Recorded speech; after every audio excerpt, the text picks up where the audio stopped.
And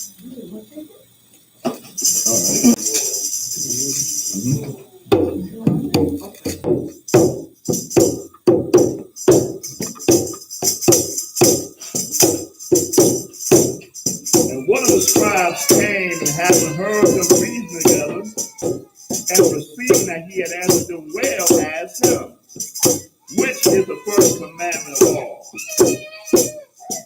And Yahshua answered him, the first of all the commandments is, hear, O Yisrael, Yahuwah Elohim is one. Shema, Shema, Shema, Shema, Shema, Shema, Yisrael, Yahuwah Elohim Echad. Shema, Shema, Shema, Shema, Shema, Shema, Yisrael, Yahuwah Elohim Echad. One more time. Shema, Shema, Shema, Shema, Yisrael, Yahuwah Elohim Echad. Hallelujah. Tom, you got that song? No? All right.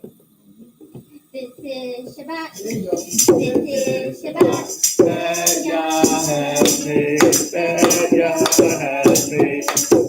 I will rejoice.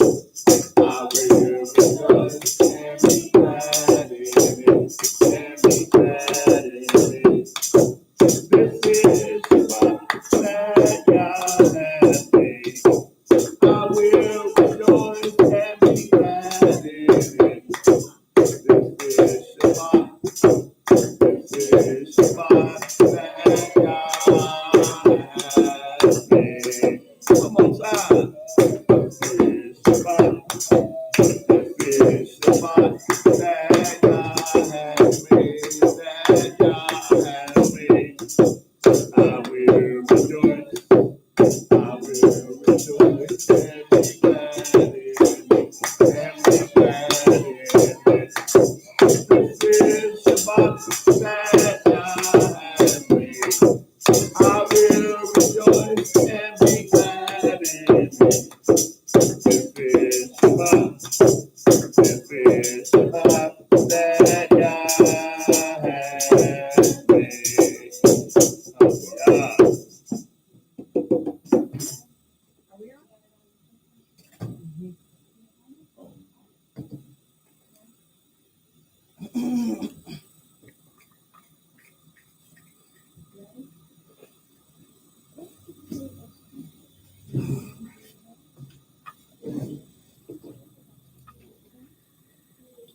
Ready to jump down on this Rock 23. I want to bring somebody to scripture on, but I got ready to go. Oh, Bring it out. Bring it out. So what you want to bring up? I want to kind of expound on the video you did on Paul. Oh, yeah? I do it another time though. Oh, okay. Yeah. Okay. Mm-hmm. Yeah. Does it close in with that lesson? Yeah. But I figured out who exactly he was talking to when he wrote his letter to Timothy, chapter 4. Okay. He was talking about meat. Oh, the meat. Yeah. Oh, okay, yeah. Yeah. Mention who was he talking about? I'll tell you later. All right. That's why I say you if you got that food, you'll see. Yeah, it might be in that bag. It's in that bag. It should be here somewhere. We talked about the other day. Is it in there? It ain't in there. No, it ain't. It's all right. It's in somewhere. Unless somebody took it. What are you looking for? Yeah, go right there. That's it. Oh, yeah. That's it. That's it. You know what? You want this one? You put it down? Yeah. Man, you like Jeremiah, man. Sound like the fire is shut up in your bones. that much pressure, but it just brought something to my attention though. Okay. You know what I'm saying? Yeah. Let's see something.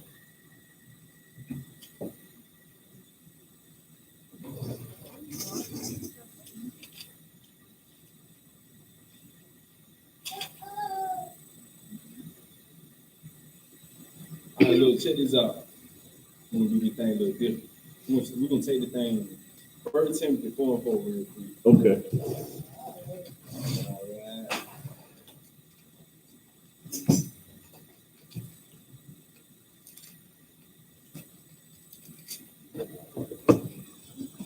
Oh yeah. Yeah, so you feel like read? Oh, you want to read? Okay. 1 Timothy 4. Yeah, verse 4. We're gonna start at verse 4. Okay. 1 Timothy 4, chapter 4, verse. For every creature of Elohim is good, and nothing to be refused if it be received with thanksgiving. All right, so look, check this out. Y'all know how if you talk to certain people that don't keep dietary laws, they'll bring that out. Like that's their go-to verse. For every creature of Elohim is good, and nothing to be refused if it be received with thanksgiving. So anybody know like exactly what they're talking about, right? Yeah. So if we read in context, if we start from the top of verse 4, go to verse 1, let's read from 1 to 3 real quick. Oh, okay. Verse 1. Now the Spirit speaketh expressly that in the latter time some shall depart from the faith, giving heed to seducing spirits and doctrines of devils. Right, so get what? When Paul was writing this dude, around by the time, like after Yeshua died, had been about 40 years, almost close to that time. But people started coming up like all times, coming up with different doctrines. You had different sects of people. You know what I'm saying? You had the Pharisees, Sadducees, Zealots, you know what I'm saying? Different groups. The verse 2 real quick. Speaking lies and hypocrisy, having their conscience seared with a hot iron. So being to marry and commanding to abstain from meats which Elohim have created to be received with thanksgiving of them which believe and know the truth. Right, so get what? That verse 3 said, forbidden to marry and commanding to abstain from meats. So he now speaking on them different groups. You had a group forbidden to marry, you had a group forbidden to abstain from meats.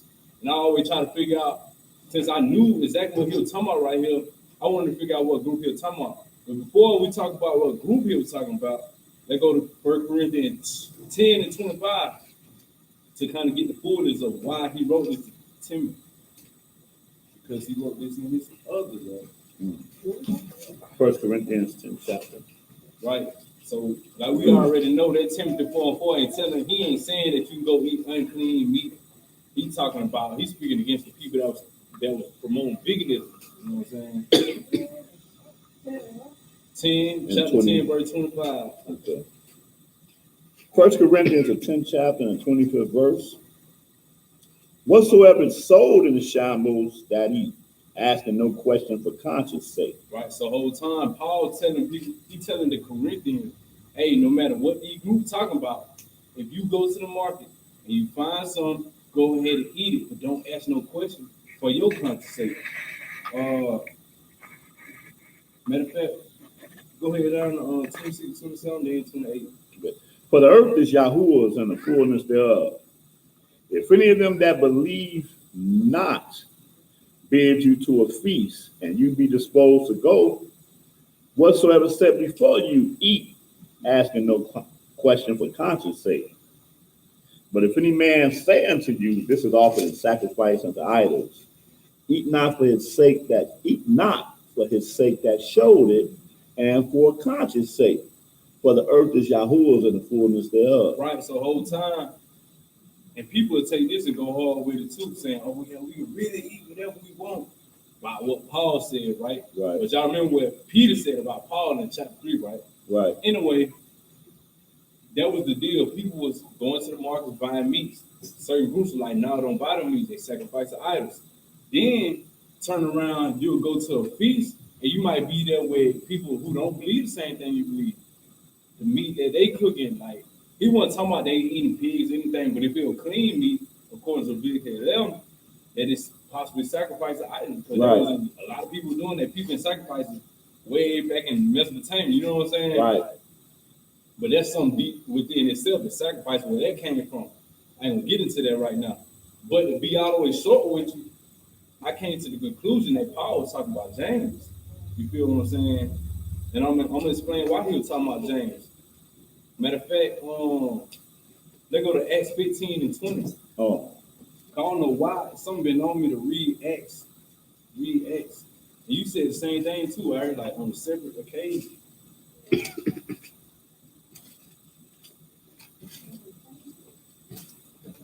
Y'all know James was one of the apostles. People say it was Yahshua full brother, half brother, you know what I'm saying? mm-hmm. So Acts 15, let's start at 20 real quick. All right. Acts 15 and verse 20. But Wait, you start at 19. Yeah. We're gonna kind of see where James will come from, you know. Uh-huh. Acts 15 and verse 19. Wherefore my sentence is that we trouble not them which from among the Gentiles are turned Elohim. Right, so guess what? James, if y'all don't know, James was a part of a group called the Part of Circumcision. And this group was a part of an Essene lifestyle. Y'all know the Essene is. Mm-hmm. You can read it. That's why I tell you bring out Josephus, because you can read about the Essene. Josephus wrote on the Essene. They popped up around about the 1st century BC during the Maccabean time. But what happened was, it was a lot of disputes going on with the Levitical priesthood. So you had a certain group of priests like, hey, priests, they were like, man, we ain't going for that no more. And they was thinking it was the apocalypse time. You feel me? During the time of Maccabees, because we were going through it. The time of just like now, they creating laws to go against your culture. So they like, oh man, the time ended. So these priests, they went off on their own, and people were trying to kill them, so they went to the wilderness. To be specific, Damascus. You know what I'm saying? That area. So they was hiding. They was in caves. James had affiliation with this group. Not only James, but Yahshua, and I'm gonna bring that out too. Now, these certain group of people, they were like real strict at how they did things. They were like kept real ritual purities, and they did away with sacrifice. And I'm talking about why they did away with sacrifice. But anyway, 19, he was saying, wherefore my sin is that we trouble not them from among the Gentiles who are turned to Elohim. So the part of the circumcision, they was having a dispute with the rest of the with the rest of the group right here in the early part of chapter 15 about circumcision, because James ended up sending Paul and Barnabas on the mission, right? To go preach to the Gentiles. So now they were discussing about what Paul had got going on. So verse 20 real quick. But we write unto them that they abstain from pollutions of idols and from fornication and from things strangled and from blood. Right, so guess what? That was the doctrine that James was pushing, that they abstain from meats in general. You feel me? Strangle with blood. I mean, strangle animals and with blood, because it was a whole agenda behind why they were doing that. You know what I'm saying? What was the agenda? The agenda, I'm gonna get to it. So matter of fact, they jump down to 28, 29, you can see he's saying some of the same thing. Verse 28? Yeah. For it seemed good to the Ruach HaKodesh and to us to lay upon you no greater burden than these necessary things, that you abstain from meats offered to idols and from blood and from things strangled and from fornication, from which if you keep yourselves, you should do well, fare ye well. So look, from what I'm realizing, being the fact that James was the leader of this part of this circumcision, not only he was the leader of that, James was just a leader, period. You know what I'm saying? He had Peter under him. This after the time, after Yahshua died. So since James having a leadership position, you had somebody like Paul who coming up in the ministry, you know what I'm saying? You remember when Paul got converted, when he went to Arabia, he didn't go to the apostles first because him and James had something going back and forth. And you can read that in Romans and what James was saying about what Paul wrote in Romans, remember? Right. About the faith. Right. They was always back and forth. I'm gonna show you why.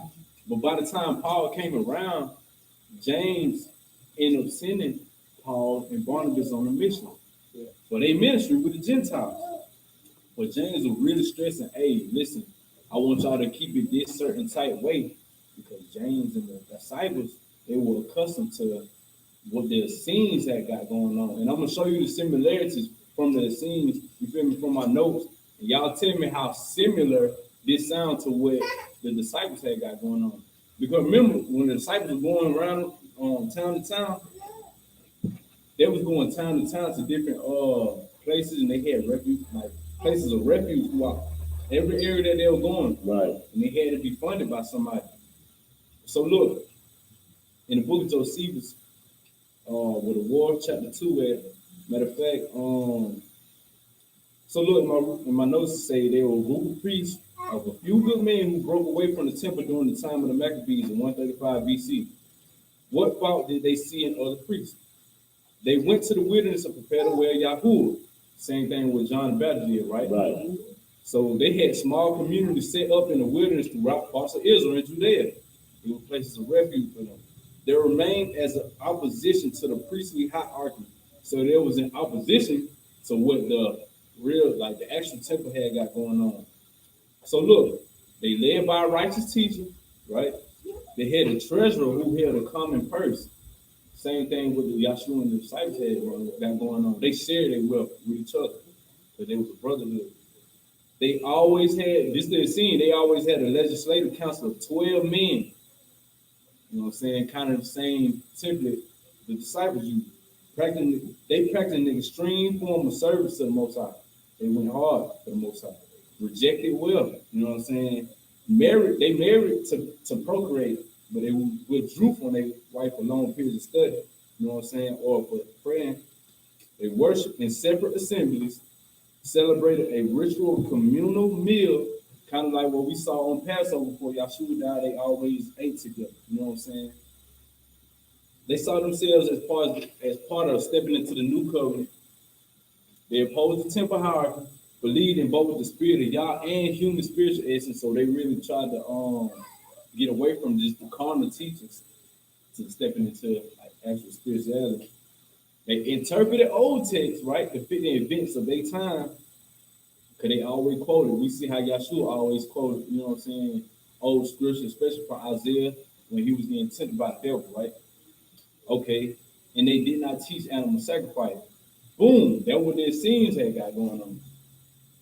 Now we're gonna see the intimidation that James had with Peter. You ever heard about when Acts 21? Let's go there, matter of fact. Acts 21. Because since Peter, he was kind of up under James, right? Like under his leadership at the time Yahshua died, because they had a certain way of how they handle things still. Just like when Yahshua was here, they had a But certain way technically, to handle James things. was under Peter's leadership. Oh, is that right? Yeah. So look, I'm gonna show you the intimidation he had on Peter. Acts 21.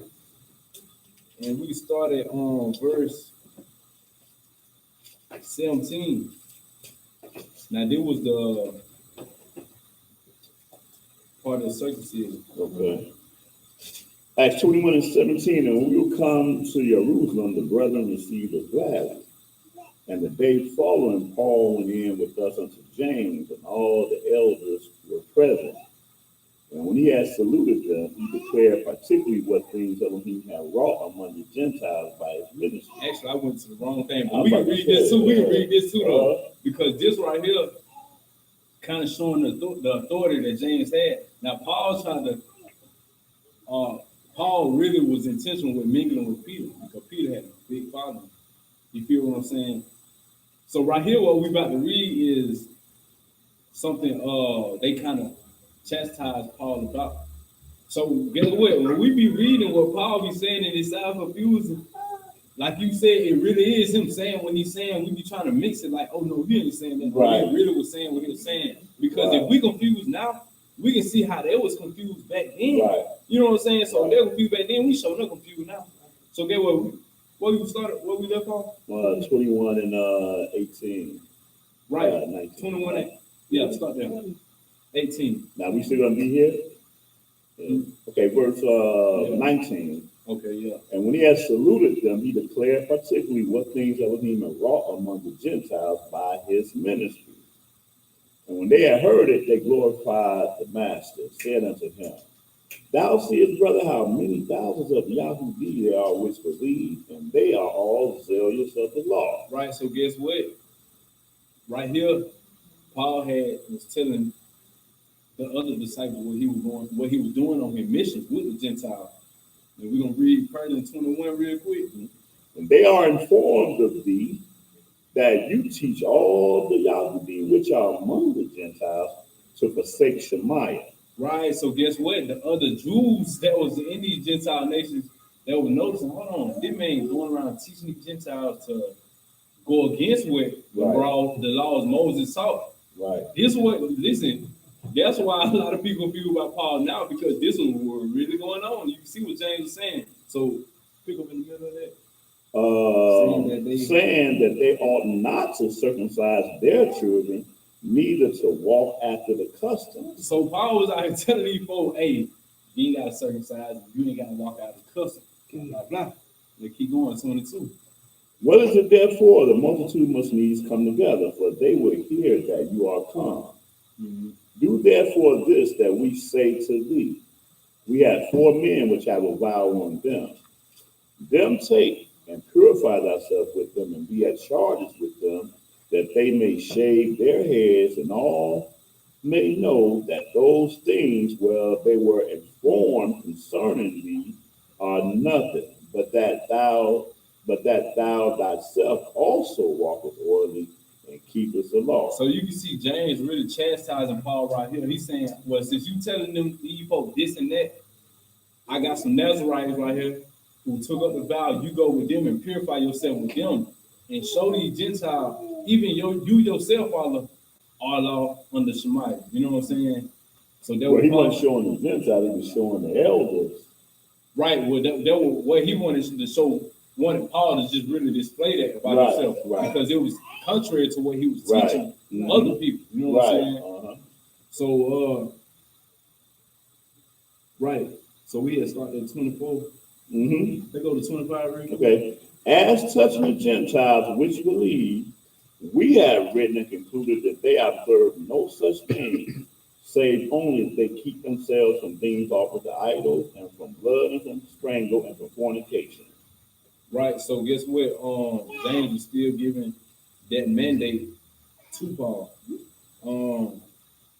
But throughout Paul's ministry, if you keep reading throughout Acts, the Acts really recorded the history. And I know Luke wrote a good majority of Acts, but you can see somewhere like places in the Acts where Paul was talking from his perspective. You know what I'm saying? I don't know how they actually put Acts together. You feel me? Mm-hmm. Historically, but that's what it looked like. But you can see throughout Paul's ministry, like he really was trying to make a difference between him and the disciples, knowing he had to still check in with them. You know what I'm saying? Just run things in a certain order. And really, Paul wanted to make sure he was good the places that he was going, because as these people traveling, they had to be funded with certain resources, right? You can see James had a leadership role, and he had like Nazarites around him. People took a vow, you know what I'm saying? Same as this scene that was around him and the disciples, you know what I'm saying? Also, I know a lot of people mention, like, you remember heading up to the Passover before Yahshua died, they went to the upper room. He said, you're gonna see somebody walking with a bucket, right? Bucket of water. That was gonna be the indication for the upper room. What is that? That's in Luke. Let me see if it's on the 22 or 21. Oh, Luke 21 sounds about right. Oh yeah, 22 actually. Oh, for real? 22 and 10. Well, matter of fact, we ain't got to read that, but my point is, a lot of people try to bring out the fact that that upper room that they went to, it was like another place of refuge for the people who separated themselves, like the Essenes and the Nazarites. You know what I'm saying? But my whole point is, if we want to really understand the message that Mashiach brought, you know what I'm saying? The closest we got, if not him, is possibly the people that he left behind, like that he really taught personally, face to face. opposed to, I'm not speaking down on Paul, but if we picking and choosing between James and Paul and Peter and Paul, we clearly should know who, right? Because if you as you keep reading, you understand that Paul kind of really was going out his way to oppose, because he wanted his ministry to be his ministry, quite different. You know what I'm saying? So the people that Yeshua really talks to face, we got to understand their lifestyle as well. And as I keep reading, I understand like a lot of the disciples and the apostles, they follow a template that was way before them. You know what I'm saying? Of a set apart people. So that's what I'm doing right now, really trying to understand the exact message of what they brought forth. And it was really different from like just being a regular, oh, I'm keeping Shabbat, oh, I'm keeping feast. It go way deeper than that. So listen, I'm gonna stop right there. I ain't gonna go no further. You know what I'm saying? All right. Good food for thought. Oh yeah. Mm-hmm. Man, you really liked that lesson, I see, huh? Say what? Oh, but you still got to do the Ecclesiastes So, stuff. Yeah, we in Ecclesiastes 23. Swap 23.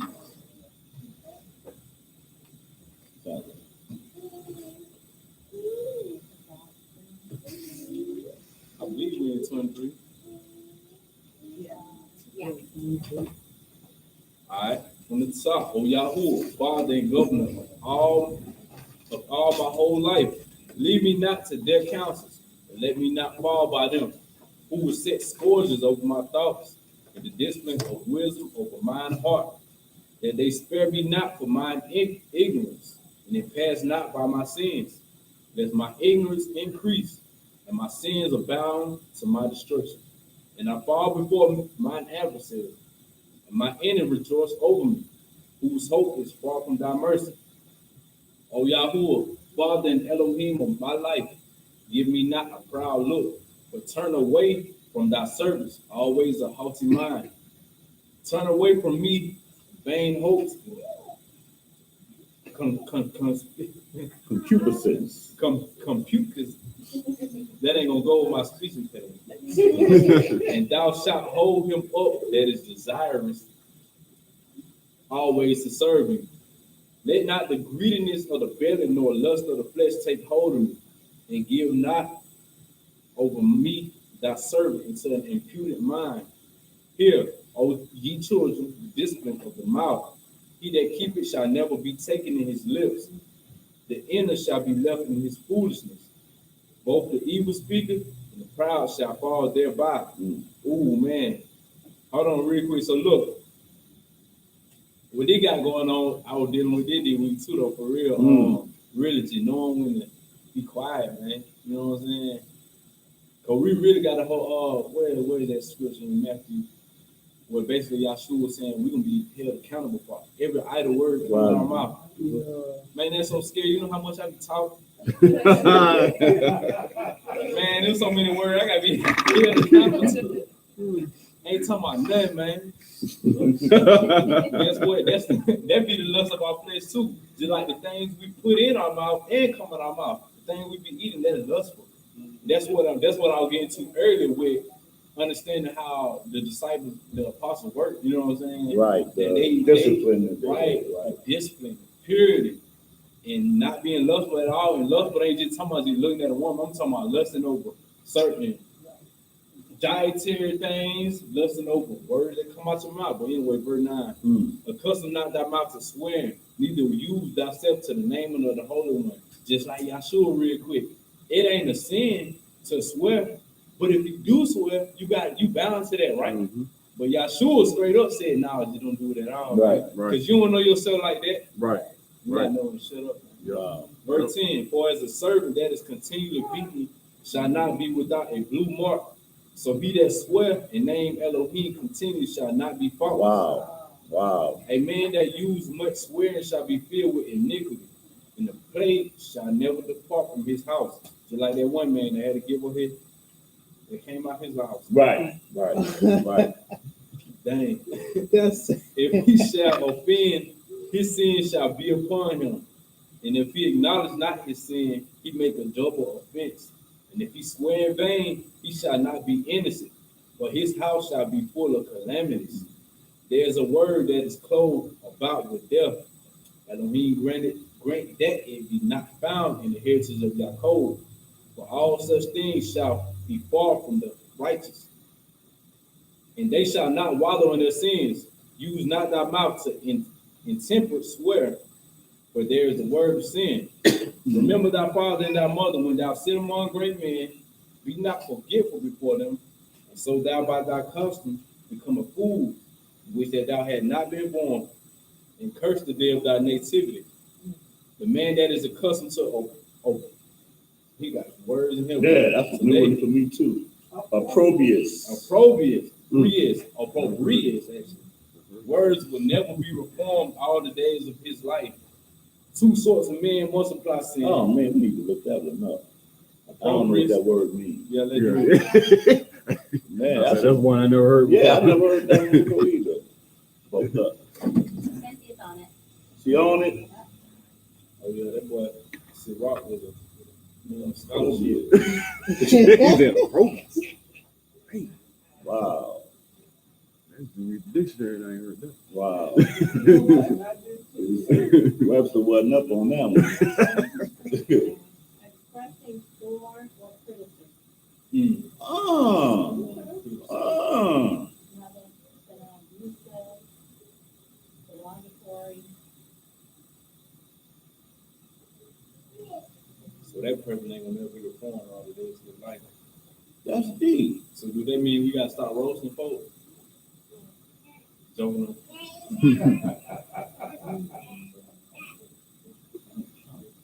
Well, I mean, you be who you are among your friends or whatever. But this speaks to them cats that be out on the street. Right. Mm-hmm. Always, coming with that negative disposition, trying to make everybody else sinful, but they not sinful. Mm-hmm. That's what that sounds like to me. Read that definition one more time. What's that definition say again? Oh, I'm sorry. Uh-huh. It is, I'm expressing scorn or criticism. Mm. Derogatory. Derogatory. Yeah. And new words. Man. Appropriate. Insulting, Insulting. Wow. slanderous. Yep. Disgrace or shame. Wow. Okay, now what verse you at? I think we're at 16 now. 16. So the man that is accustomed to opprobrious words will never be reformed all the days of his life. That's heavy. Mm-hmm. Wow. So the operating wisdom, you raise that option, huh? Verse That's 16. deep because it's like when we was having the discussion just Right. now, I'm saying, I'm just speaking for me, stuff that you be wanting to say sometimes, you got to know, just not like what you said, you got to just put the Father in the forefront of your mind, because how the Father wants you to be, and how you be wanting to be, is two different things. Sometimes you want to snap on somebody, you gotta. Right. All up. Exactly. You not say that. Exactly. Oh, man. Because that's how society They- is. Everybody, so like you said, you want to snap, you want to have a verbal argument.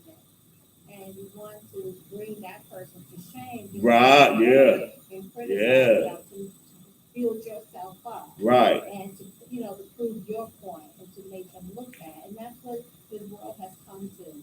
You need to tell him, you need to tell it like it is, Oh, man. And sometimes telling like it is can, bring someone back. Oh, man, so you gotta have a sense of long suffering. Just like going back to why I always say, Elihu, you know what I'm saying? Job 32. I'm pretty sure that boy was hurt. He was had a vein in his That's a neck. good example. I'm waiting to tell these boys Right. up. Yeah, yeah. Get what he knew was speed though. Respect. Right. Yeah. Mhm. You say you waited till they didn't have nothing else to say. Y'all done or y'all through? Or y'all finished? Right. For real, because I got something to say.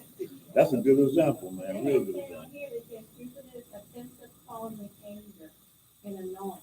So if we're going back and forth and we're escalating the issue by causing more anger, that can be, in the well without even having to use, curse words or anything like that. So it's an extreme situation.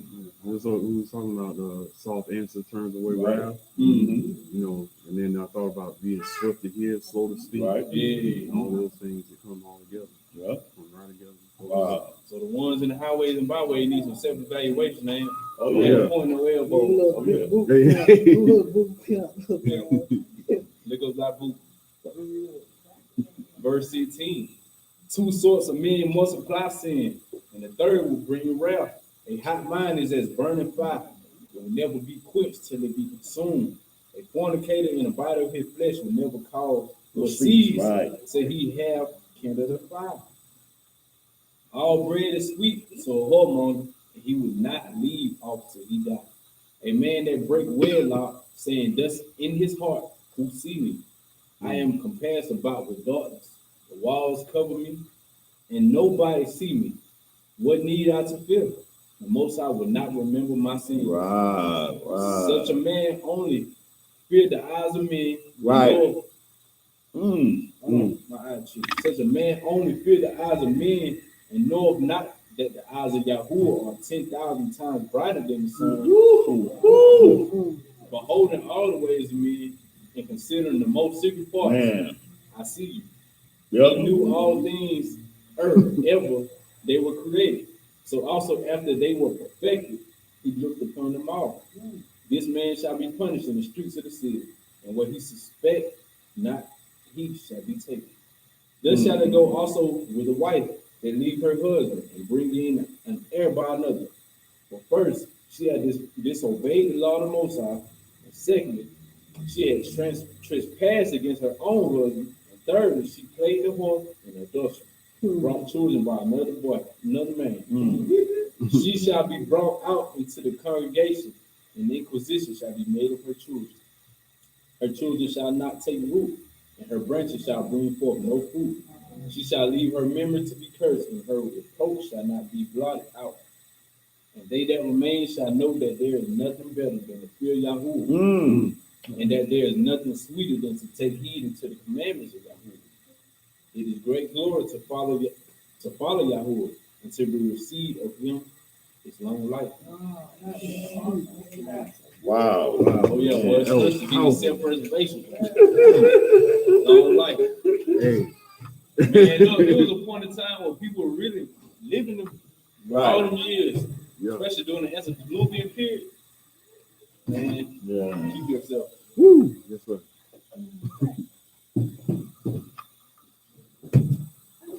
Y'all know how I be saying how more times than not, y'all. First, how's everybody doing? Everybody doing good? Doing all right. Yes, sir. Hallelujah. Hallelujah.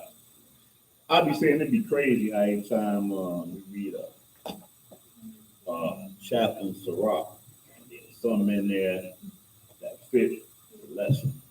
And today it fits just like that. All right. So today we're going to be dealing with lean not unto thine own understanding. So you know right off the bat that fits right in what that's a rock is dealing with. All right. So we're gonna try to get through this, y'all. Bear with me. I'm gonna try to take my time. All right. So lean not unto thine own understanding. That's what we're dealing with, and we're gonna start this off in Proverbs.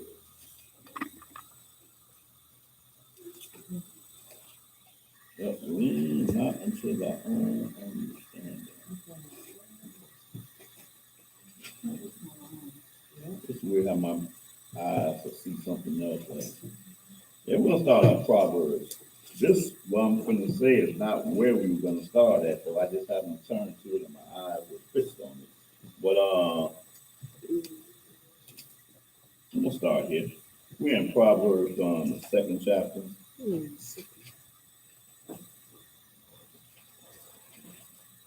It was really the third chapter, but Yeah, that's what I was thinking, the third. right, but that's where we start. That's where I meant to start at, but my eyes got stuck over here. So Proverbs, the second chapter. Ooh man, start this at verse 1. You have to take my time to do this. Proverbs 2, verse 1. My son, if thou wilt receive my words and hide my commandments with you, so that thou incline thine ear unto wisdom and apply thine heart to understanding, yea, if thou cry after knowledge and lift up thy voice for understanding, if thou seek her as silver, search for her as for her hid treasure. Okay, so stop there. What we just read was a whole bunch of criteria is what we read, right? Mm-hmm. And it always start with that word if. If is the criteria word. Mm-hmm. So without the ifs, you can't attain to this. You got to fit the ifs in order to attain to this. Some people, and that's why, just me personally, man, if you're not keeping the Shabbat, then my conversation with you cannot be the same conversation I have with somebody that I know that keeps the Shabbat. Same conversation I have with somebody that I know is really trying to serve the Most High. Because it's frustrating to try to have a conversation of knowledge and understanding with somebody that ain't really trying to do it. Because everybody be claiming wanting to know. Man, I read in the Bible the other day. Hey, bro, what you think about this? What you think? That's like one of the worst questions you can ask. Trap. Huh? That's a trap. Exactly.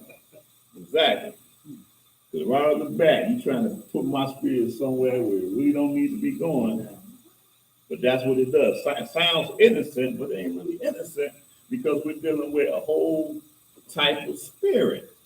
See, because we don't have the spirit of discernment, we try to treat everybody the same. Mm-hmm. Can't treat everybody the same. You got to have the spirit of discernment. That's the reason why 9 out of 10, every time y'all shoot a depth with somebody and they ask them a question, what did he do 9 times out of 10? Ask them the Yeah. question. I'll answer that. If you answer this. There was a method to that madness. But you have to try. That's what it means by trying the spirit. It ain't just about their level of knowledge, but it's like where your mind is at. You know?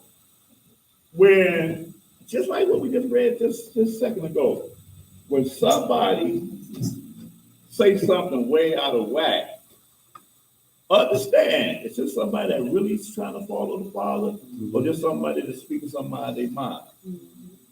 Speaking something out of their mind, and 9 out of 10, it's like what we just read just now. They can't be changed. Right. They can't be rebuked. You got to put yourself on a level of, first of all, this person right here do not have the fear of Yah in them. Mm-hmm. You had a fear of Yah in you. How y'all gonna even have a conversation? It's difficult. And then it's gonna be frustration followed behind that 9 times out of 10. If one person got fear, another person ain't got that fear, that's a hard mix. And you be thinking, man, I know. I can show. That's why I come just like these Hebrews. Sometimes every once in a while, I might come up with a video in my feed, and I might watch them. And they have a method where they be like, "Bro, you give me Psalms 24, and you gotta give me that." I'm like, man, first of all, that talking at people is not the way it's done, scripturally speaking. When you building, which is what we need to be doing, building, not me edifying myself, because that's what I'm doing, edifying myself. And I'm saying, bro, Proverbs 3rd chapter, oh yeah, then you edifying yourself. Why are you edifying yourself? Because that person there do not have the wherewithal to understand what's really going on. Am I making sense or not? Yeah. That's crazy. Huh? Yes. But when you have taken the time to really conversate with the person to discern where they're at spiritually, now you can do that. You can talk to them, talk with them, and not talk at them. That's the only time they do that, then the person's like, hey man, that's good, man. I got to go. I'll be back out here later on, whatever. Yeah, because you just got bombarded with a whole bunch of scriptures. Cat just showed you how they know scriptures back and forth.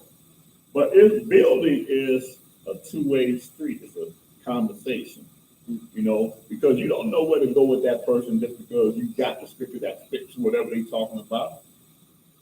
just don't work that. But here, he's speaking of us, the elect, when he's letting us know that there's a criteria, and that person on the street haven't quite yet made it to that criteria yet. We don't know if they're trying to get there, or I just want to know stuff. I can't stand that. I just want to know stuff. You know? That's how we're going on, though. Huh? That's how we're going on. That's right. That's right. That's why you have to have the spirit of discernment, because your conversation is not going to be the same. Even if they just trying to know, they're gonna give an account for that because they know it now. Now they And you're not doing it. Yeah, Yeah. right. You Right. know That's it, true. but you ain't doing it. You get Right. Condemning themselves. Mhm. Why didn't you do this? He gonna ask, hey, you know all this stuff, but your life don't line up. Right. So it's like, oh, but can't say, oh, but nothing. Yeah. Right. Because he told us that much is given, much is required. Yeah. Much is given, much is required. Ignorance is bliss. That's what. Yeah, right. Yeah, but see, you want to throw that out after you done found out stuff you didn't want to find out. Exactly. Right. But I'm on that ignorance side, bro. I don't No, know nothing you about already that. know you can't even do that. Right, You can't at that point, do exactly. You already know it. Correct. That's right. That's right. Why? Because the Father says his word does not go out void, but it accomplishes everything you will set out to do. Oh, so they're real ignorance because you can't be ignorant unless you know. Like you said, Exactly. Because it's ignoring. You know Right. But Yeah. the word ignorance, ignoring, it's just the word spelling ignoring. So you got to know. But see, that's the thing. That's what he's saying. We don't use it in the correct term. Yeah. We think ignorance Ignoring means the person just don't know. No. Or they just stupid, yeah. Right. But it even is You're that. actually Right. ignoring it. Right. Right. Okay. So my son, if you will receive my words and hide my commandments with you, so that you incline thy ear unto wisdom and apply thy heart to understanding, man, that's deep right there. Your ear to wisdom and your heart to understanding. That's heavy. Yea, if thou cries after knowledge and lift up thy voice for understanding, if you seek her as silver and search for her as for hid treasures, right? So my whole conversation throughout the week, I'm talking about Chicago Bears. I'm talking about hip hop. I'm talking about a whole lot of stuff, but what, according to what the Most High is talking about, that ain't even in my conversation, right? I'm not crying at the knowledge. I'm not lifting up my voice for understanding because my heart is somewhere else. Man, you see the person come and say, oh man, I know what he's about to talk about. And it ain't the word, then that's who that person is. That's what he's seeking after. But he said, if you seek her wisdom as silver and search for her as for hid treasures, you know people like that. They're talking about money. Huh? How to make more money. I came across this man, money. Oh, that's conversation. That's something else.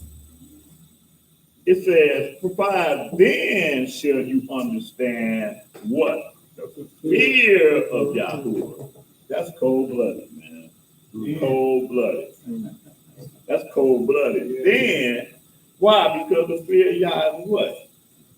The beginning of understanding. It's the beginning. Yeah. And that's the problem. Cats try to bypass the fear to get to the wisdom. You can't do that. You gotta go through the fire in order to become Man. gold. You gotta go through the fire, man. You can't run that race. And look, the Father gave you this. So, Y'all can borrow it if y'all want to. Nah.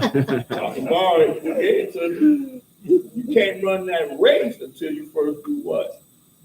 Bow down. Y'all can have it, but give me my credit. No, seriously though, I know he just gave me that though. You can't run the race until you first bow down and prostrate yourself. Right. Hey, that's something. You want to run without bowing. Wow. it's a fire. Man, huh? You gotta. I copyrighted it, brother. That bro right now, he picking up his phone, about to open up Facebook, man. I got something funny, bro. He said, oh yeah, that is be my boy. He say that all the time, man. I'm drunk. But yeah, but that's man, that's cold blooded. Then should I read something you didn't read. Yeah, right. Verse Go 5. ahead. Want to start at 6? No, fine. You read it Then, again. verse 5, then shalt thou understand and fear Yahuwah, and find the knowledge of Elohim. For Yahuwah give wisdom, out of his mouth come knowledge and understanding. Yup. He layeth up sound wisdom for the righteous. He is a buckler to them that walk upright. That's cold. Can you imagine? I wasn't even going to read this.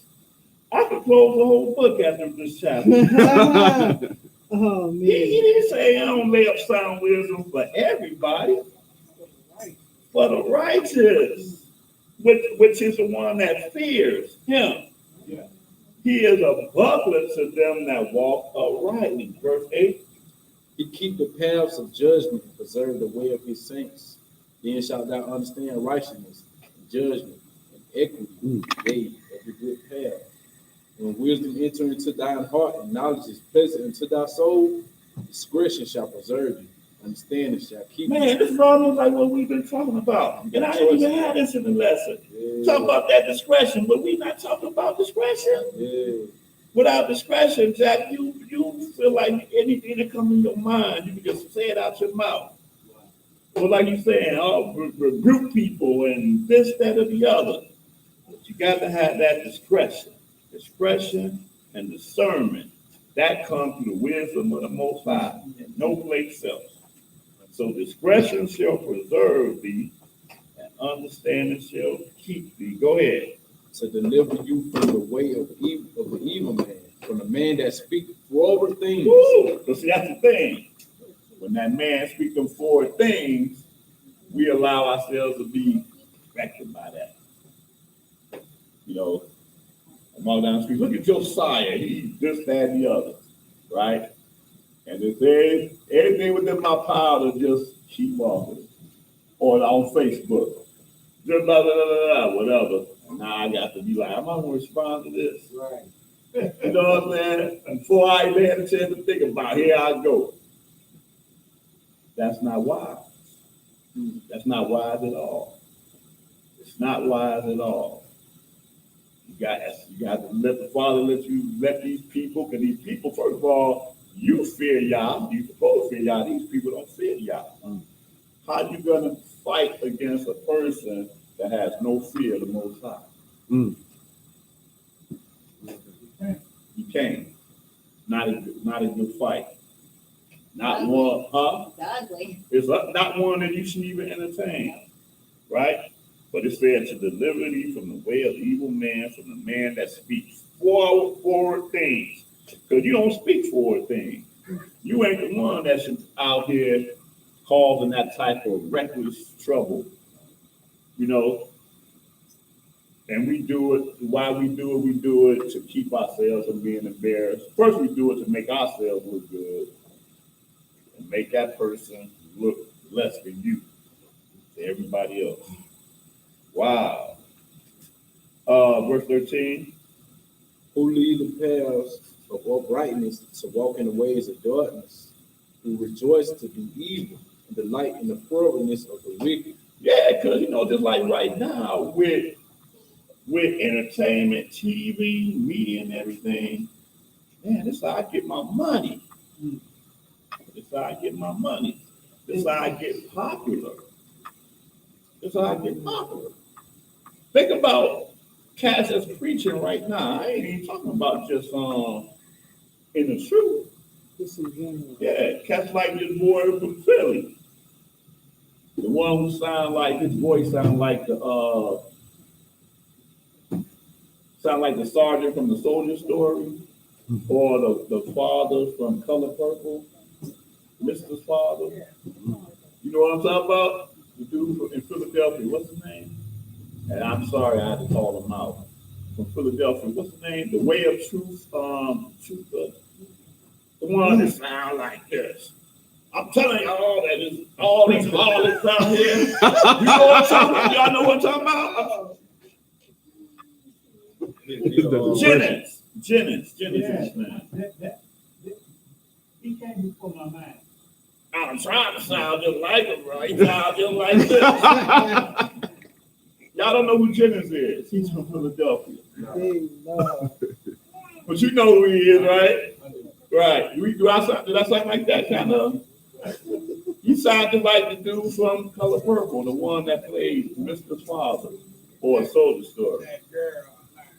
Oh, you know what I'm talking about? Nah, I know you talking Color Purple. I don't know the dude you talking about. Right. The father of Yeah, I know who you talking yeah, about. that's Yeah, it. But the preacher sounds just like that. that's crazy. Wow. Yeah. Anyway, yeah, but when you hear, that's what he do. He always put down other people.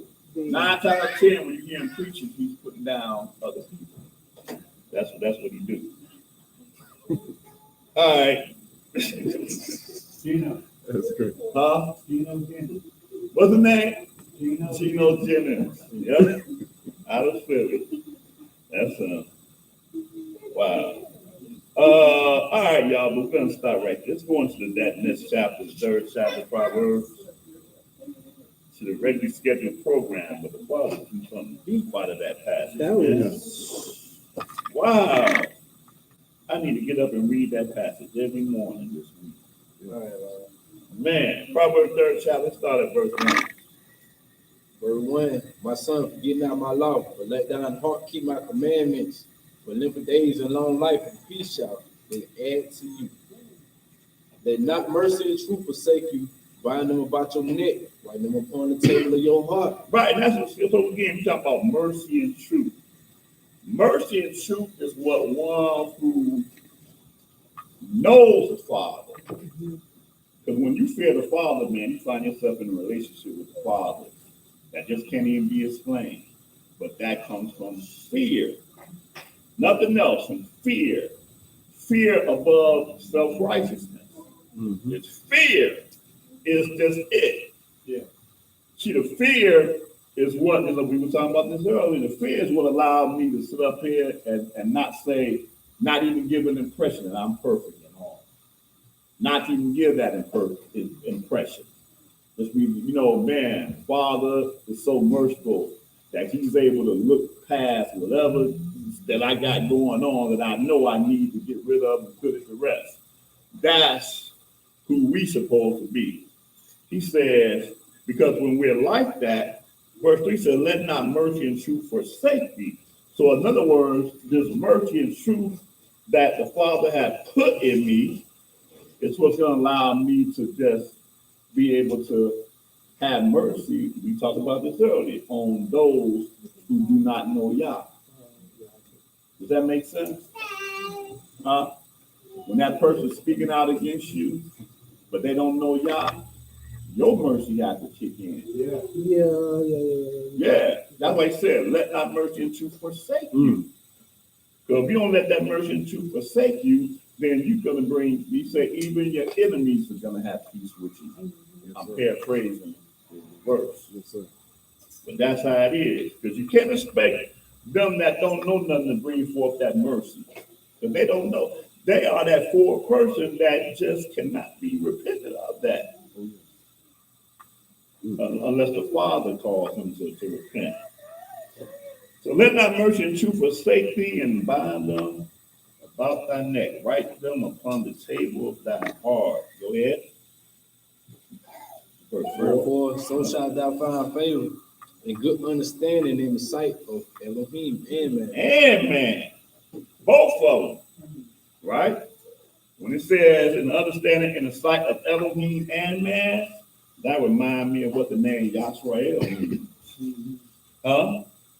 One that has strove with the Father and with man, and has prevailed.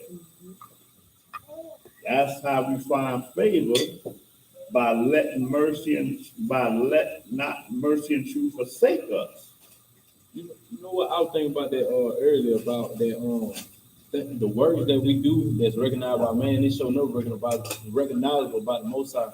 But I know sometimes we just be thinking it's just an inward thing all the time, like as if Most High only judging your heart, but your heart really deceives. You know what I'm saying? But really, like the works that you're doing for the kingdom, like if this man can show no sin doing the Most High, really, you know what I'm saying? Really show no sin. We just read that. Right. And I know certain occasions, like certain people really had to try their hardest to get the attention of the Most High. Even when Manasseh was praying, like he had to do this long drawn out, you feel me, prayer just to get the Most High probably would turn his back on him, sleep on him the whole time. Screaming like, hey, listen, you know what I'm saying? Yeah, but I think we sometimes we be setting on being mediocre. We gotta go extra mile. Sometimes. Yeah. Absolutely, absolutely. Just like I referred to earlier about the thing with David and that dude Shema, right? And when he was throwing rocks at him and stuff like that, right? And then one thing that David had to put on, one of the reasons why David was real humble in that whole scene, he said that the Father may look on me and be like, man, you know, that the Father might look at me and be like, because the Father look at me and I'm fighting and arguing, whatever, Father like, well, he don't need me. Yeah. Well, he look at you and see you humble and like this and are in that state. And the Father, he said, I defend. Yes. That's what he say. That's cool because like seeing that, it's like, oh shoot, yes, my son needs me. Yeah. Let me go ahead. Yes. He wants to do it. Yes. And it makes him happy to see She that. wants to do it, man. Look, the father actively thought he had a chance to think about it. Like, no. You're not gonna do my No, son like no. that. Now, let's see if I can find it. Where is that at, y'all? 1 Samuel, 18. I just want to get that verse correct. I had quoted them, but I ain't want to misquote them. You know the thing with Shema, with him being chased.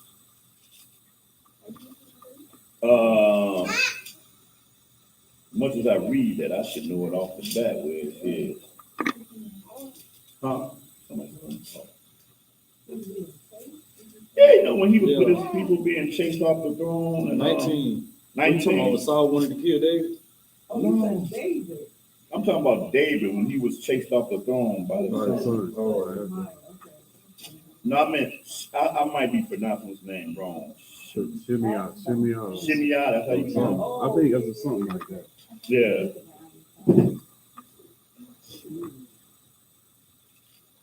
I don't know, I'm looking. Oh, wait a minute. It's got a second sign. Yeah. My bad. I've been trying right to it. Yeah, 2 Samuel. Okay. So, yeah, 2 Samuel, 16th chapter.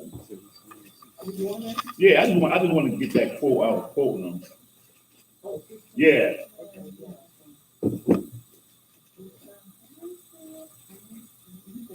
Matter of fact, we're gonna read a little bit. We're gonna come back to that Proverbs. But I think this is cool because this is an example here. You there? Yeah. 16 and 6. Yeah, 16 and 6. That's exactly where you starting off at. The 6 works. Right, go ahead. Yeah. Verse 6 and 16. He cast stones at David and at all the servants of the king of David, King David. And all the people and all the mighty men were on his right hand and on his left. And thus said Shimei, I reckon, when he cursed, come out, thou bloody man, and thou man of that boy. Now here's the thing, because it don't even say that he was with anybody. It don't say he was with anybody. Can you imagine that? I'm at the 16th chapter of 2 Samuel, and in verse 7 now. Yeah. Right. And he called him out, and the scripture is clearly saying that David was there with all his servants. He's a bold man. And He's a bold man. He bold, and with his mighty men that were with him. Oh, man. And he's like, man, come on out. This dude was off the chain. But No, go hold on. ahead. Did you say that was his son? Huh? Did you say Shimei is his son? No. Oh. I said that his son chased him off the throne. Oh. Absalom. Absolutely. He was running, kind of leaving that. Mm. Because the father had gave. See, that was last we were talking about that. Right. The father, because David knew that it was his sins that allowed Absalom to ascend to the throne in the first place. Mm-hmm. Huh? Father said, look, trouble's gonna be in your household because of what you did. And you knew that. And that sword should not depart out of your house. So here he is, he's in this situation, and now he's there, and this man coming at him. Go ahead. He called him a man like man of the devil. See, again, that's why you have to know the history of what's going on. Because the history is that King Saul was a Benjamin. So when King Saul was, died or whatever, and King David came up, now we talking about the different tribes. So because this is so young, that's like I'm gonna say, you got to put yourself back in time to understand this. The tribe of Benjamin held the thought in their mind that we should always be on the throne. We were the first king. How the throne go from Benjamin to Yahudah? So this is where this guy's coming with, because that's what he's of. He's of Benjamin. All right, go ahead. Verse 8, Yahuwah have returned upon thee all the blood of the house of Saul, Yup. in whose stead thou hast reigned. Right. Yahuwah have delivered the kingdom into the hand of Absalom, thy son. And behold, thou art taken in thy mischief, because thou art a bloody man. Then said Abishai, the son of Zeruiah, unto the king, why should this dead dog curse my master, the king? Let me go over, I pray you, and take off his head. And the king said, How many of us would have taken him up on that offer? You going against the sovereign? Huh? I'm saying. somebody in David's position, like, Yeah. if somebody said, let me kill that man for you. Yeah. This dude comes, because he ain't just talking, he throwing rocks at you. I mean, this cat is coming, and calling you all type of every name in the book. As soon as they saw him coming, he was ready to run down. Man. And you got your right hand man said, look, bro. Hey, man, I could This is- Right. So that was another place where somebody came against David. And his right hand man said, look, let me hit him one time, and I swear it won't be a second. Yeah. When you smite him to the ground. Right. I swear it will not be a part two. So it'll be one time. One time. When my hand go back one time, it won't return again void, just like the word. Man. So this dude said, look, man, we could ease this trouble right now, real quick. Go ahead. Hey, get that bag, because his head is about to be in it. Verse 10. Uh-huh. And the king said, what have I to do with you, you sons of Zeruiah? So let him curse, because Yahuwah hath said unto him, curse thou. That's wisdom right there. All the stuff I don't want this man to be saying about me out of his mouth, guess what? The Father told him to say these words. That's a wisdom on a whole nother level. That's a whole nother level, man. That's the level we have to attain to the wisdom of the he Lord. had that. Huh? He had that wisdom. Man, he said everything coming out of he said what's coming out of his mouth was true, No, but because it wasn't about truth. It was just about the fact that this is part. That's what I was saying earlier. Part of this curse, you have to live according to this thing. If I'm raising up my voice against the stick that's in the Father's hand, I'm speaking against the Father too. Ain't no two ways about it. I'm speaking against the Father too. But if I submit myself, just like he submits himself, let this man speak. Because the Father told us to speak. In other words, what? We wrestle not against flesh and blood. That right there that y'all seeing right now, that's not a fight that I'm wrestling with, because he don't even know that that's a spirit that's calling him to speak to me like that. And that's where your mercy kick in. That's where that mercy kicks in right there. Right? So he telling his right hand man, so let him curse. Sticks and stones. I'm more powerful than sticks and stones. But right now, the Father's dealing with me right now, and I have to deal with it. But no, I'm going to finish that out. No, we go to the point, though. Okay. So let him curse, because Yahuwah hath said unto him, curse David. Who shall then say, wherefore hast thou done so? That's right. He said, the Father have told him to curse me. That's crazy. Go ahead. Verse 11. And David said to Abishai and to all his servants, behold, my son, This is cold. I quoted this earlier. Go ahead. that boy say, behold, my son which came forth of my bowels, seek my life. How much more now may this Benjamite do it? That's contest right there. My own son is coming up against me. You think I'm going to waste time focusing on a Benjamite that don't even like me anyway? Really? Go ahead. Let him alone and let him curse, for Yahuwah have bidden him. He had to let him know a second time. The father done bidded him to come at me like this. Oh, I mean, but how else could you have thought it? Because you see, I'm here, got my mighty man with me that is cold blooded. You're dealing with a whole nother thing right here when you're able to come at me like that. Huh? That's some hate that needs to be, man, I need to figure out where this comes from. Because ain't no natural man gonna do that. It sounds like the way he was speaking sounded like the Messiah, how the Messiah spoke.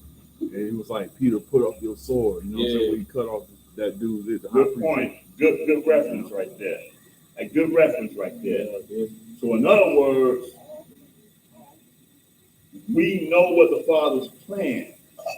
Sometimes the Father's plan is not your plan. Mhm. Because Yahshua definitely like, look, Father, if it's your will, let this cup pass of me. Right. He didn't want to deal with all this stuff, Oh, yeah. but it wasn't his will. I mean, it's going to be about my will, or I'm going to be about my Father's will. I ain't gonna see in that and make like the Father's will is my will. The Son lets you know that it's two different things.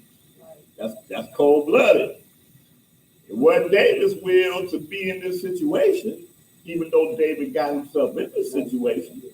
But yet and still, sometimes you got to sleep in that bed that you made. Sometimes you just have to do that.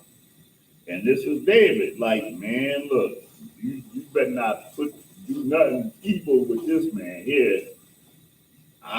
This dude make me feel some kind of way, and the way I'm feeling is gonna come up to the Father. I hope it come up to the Father, but out of my mouth, I can't say nothing. Go ahead.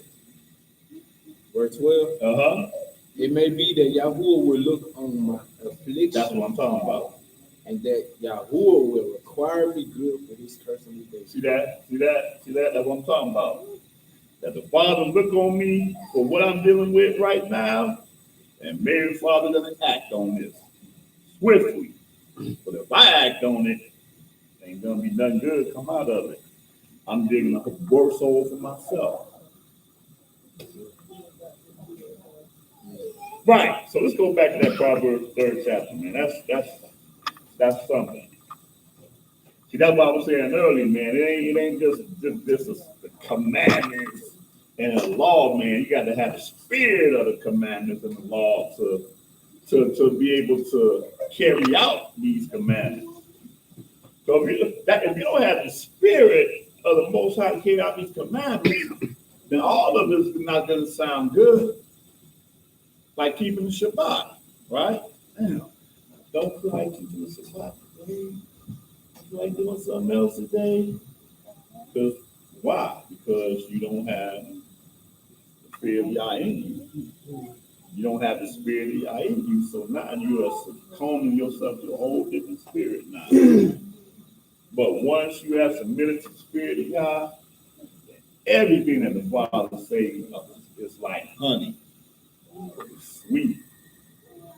I always think back to me, man, get into this word, and that Shabbat was a killer for me, man. Boy, that Shabbat was a killer for me, man. I think about how ignorant I was, it's in my spirit. But it was a lack of maturity. Right. It was a lack of maturity. Right? I didn't really encompass a whole dynamic understanding that fear is not just fear, scary fear. Fear is also a respect. Huh? Just like, I'm just using you as an example, just like if you want to be a healthcare professional or whatever, right?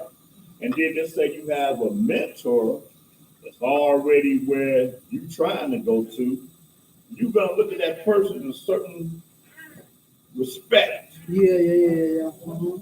You're not gonna look at that person the same way you look at just anybody else. No, I'm just using that as an example.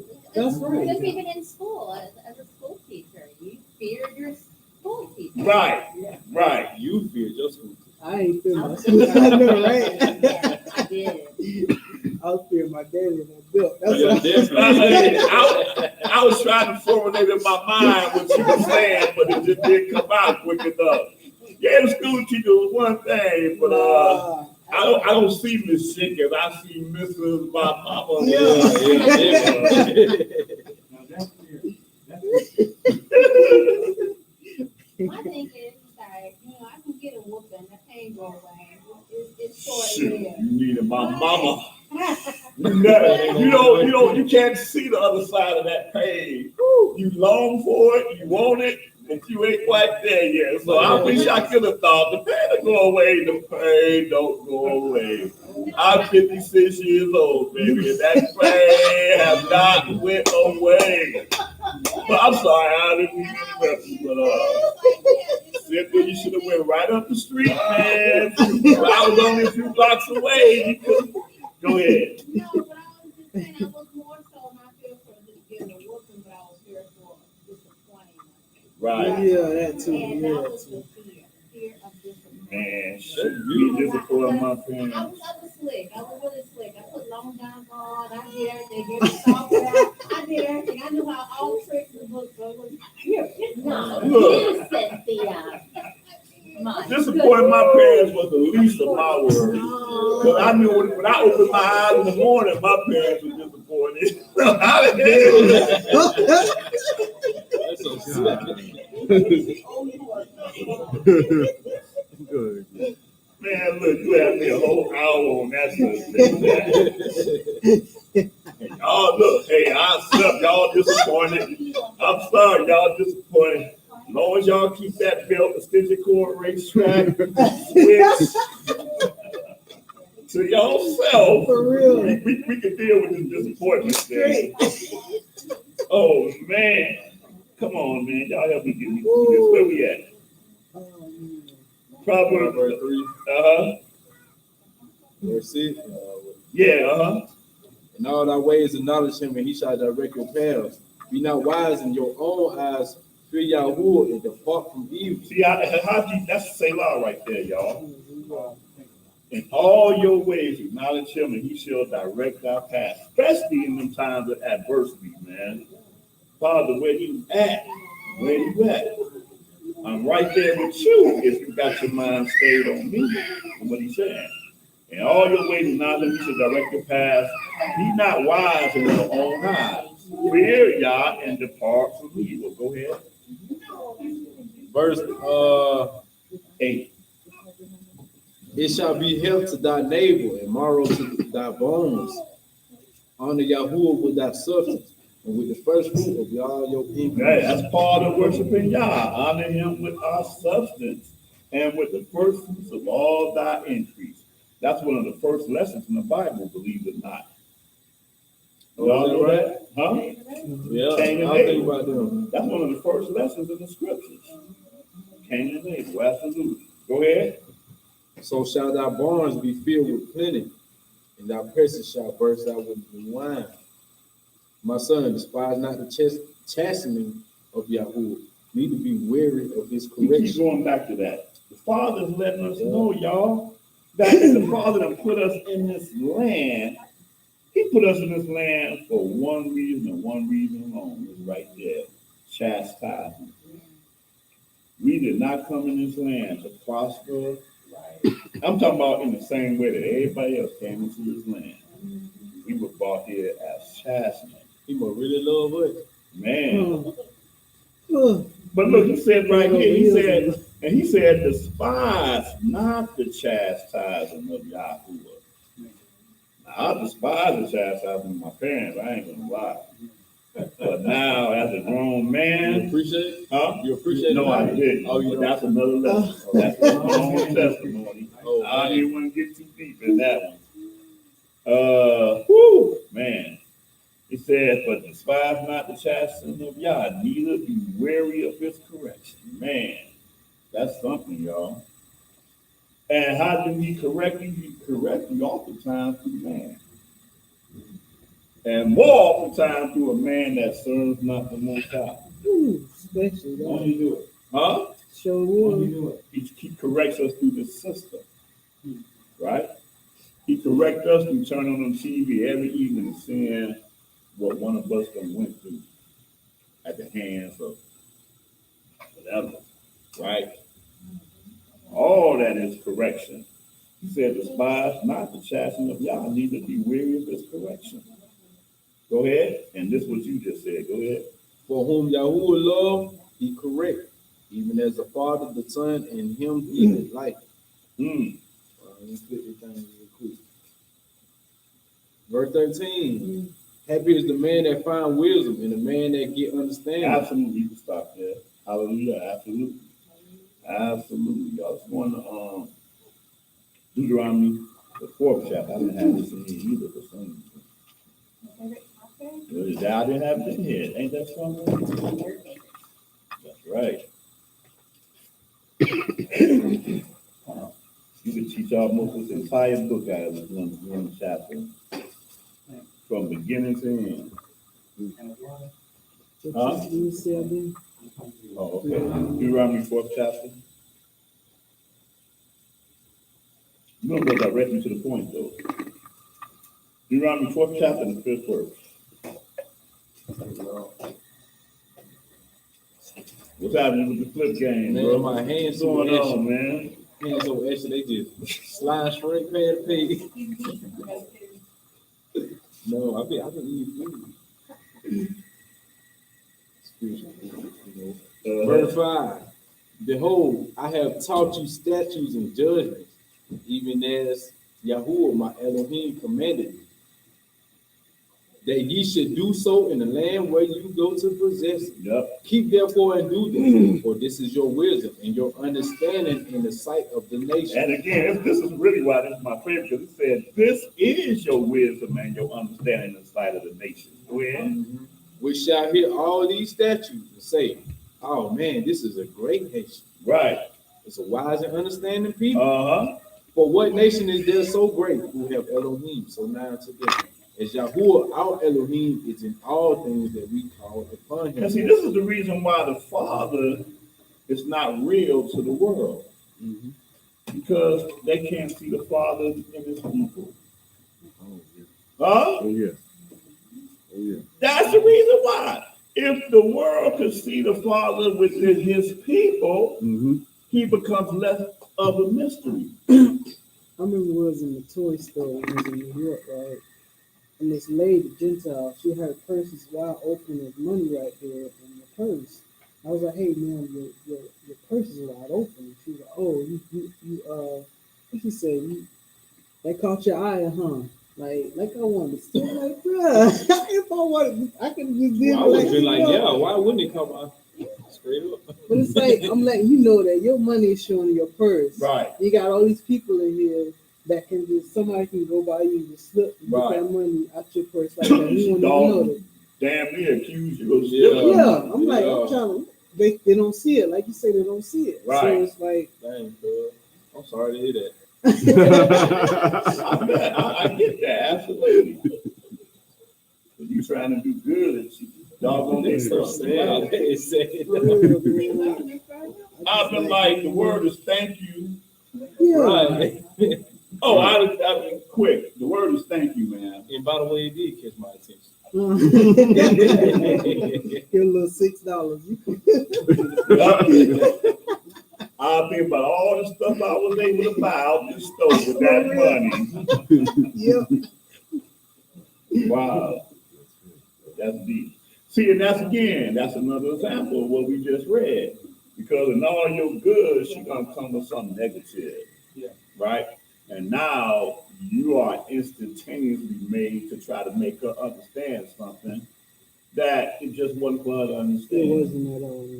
For her to come at you like that, she wasn't trying to humble herself. With any other person would have been, oh man, thanks. First word out their mouth, thank you, I appreciate that. Whatever, but when people are dealing with another spirit, Mm-hmm. you can't remove that spirit from them. Right. You you can't, you know. Go ahead. Where we at? Verse 7. Oh no, stop there. Stop there. You good. You good. We're going to Deuteronomy 6th chapter. Read a little bit there. Yep, Deuteronomy 6th chapter. Deuteronomy 6th chapter, and let's start this off at the verse 1.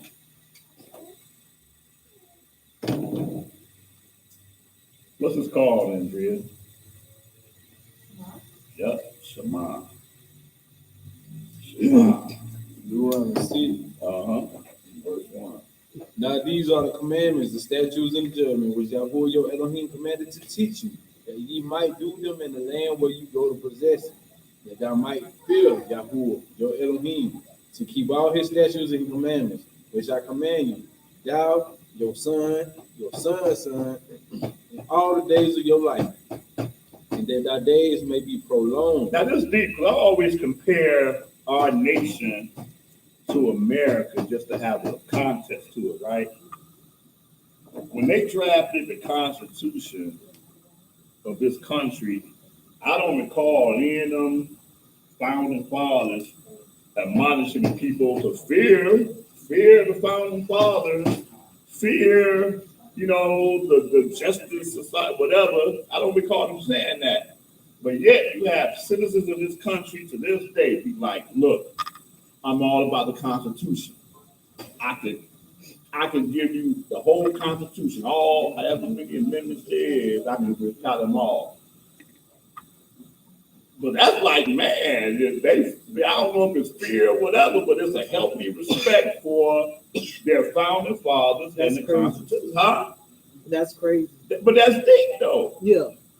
So how much more should we also have the fear and reverence to the Constitution of our You talk about like just patriotic people? Exactly. Or people that Patriotic. Exactly what I'm talking But I was about. gonna say people that go to prison and know they trying to do a little case, so they start reading up on all the law. Oh yeah, You know I ain't what I'm talking saying? about them. They trying to get themselves out of the situation. I'm talking about the patriotic people that you see on July 4th when they standing there and they got tears in their eyes. Or to be in the baseball game, one of my young black ain't standing up for this pledge of allegiance. That's the people I'm talking about. But this is what the Father required of us. He said he used the term fear, because again, when people hear fear, you automatically get a negative connotation to fear. Right. But it ain't supposed to be a negative connotation to fear. It's like, oh, I really mean for you to fear for your benefit, Right. not for my benefit, right? If I had this bottle of poison, you looking at it, got XFS on it, I hand it to you, say, man, you should drink some of this. This is good. You're gonna be like, no, because you fear the thought of this being touching your lips. Real simple dynamic. Real simple dynamic. Mm-hmm. And that's the fear that comes with wisdom. That's what he's talking about here. This fear ain't just simply just terrifying, but it's also higher than just Respect. respect. Like, man, if I don't fear and reverence the creator of his word, then I see a whole nother set of circumstances that's gonna overtake me. If I think that kind of like it's a fire. Right. And you gonna have a respect. Then you're Right. gonna respect That's that right. heat. And you're gonna put your hand in that That's fire. right. Oh, man. That's right. That's right. Yeah. It's certainly coming. All right. Where we at? 3. Go ahead. Hear therefore, O Yashared, and observe to do it, that it may be well with you, that ye may increase mightily, as Yahweh Elohim of thy fathers have promised you, in the land that flow with milk and honey. Hear, O Yashared, the Yahuwah our Elohim is one. Thou shalt love Yahweh thy Elohim with all thy heart, and with all thy soul, and with all thy might. And these words which I command you this day shall be in your heart. So, see, that's the thing, because we know that Yahshua quoted this. And we know that a whole religious sect today quote this without understanding. But when you read it with understanding, you would know that the commandments he's telling us to keep preceded that, followed by the fear. And after you understand that, then you know what it means to love him with all your heart, with all your soul, and with all your might. But if you hadn't read the first 4 verses here and just read that alone, it sounds like something you put on your t-shirt. Love the Lord thy God with all your heart, with all your soul, with all thy might. Ain't no understanding to that. Love is just like, according to as we said, just an emotion. Right. But it's action. Right. Action word. But if you just read that verse alone and you walking around, it's just what it is. It's something that should be put on a t-shirt. Right. But the first 4 verses preceding that gives you the understanding of how to carry it out, of what goes along with it. The keeping of the commandments and the fear of Yah. Huh? Yes, sir. Yeah. Hallelujah. That's the Shema. That's what that is. Man. All right. Moving right along. 1 Kings, the 15th chapter.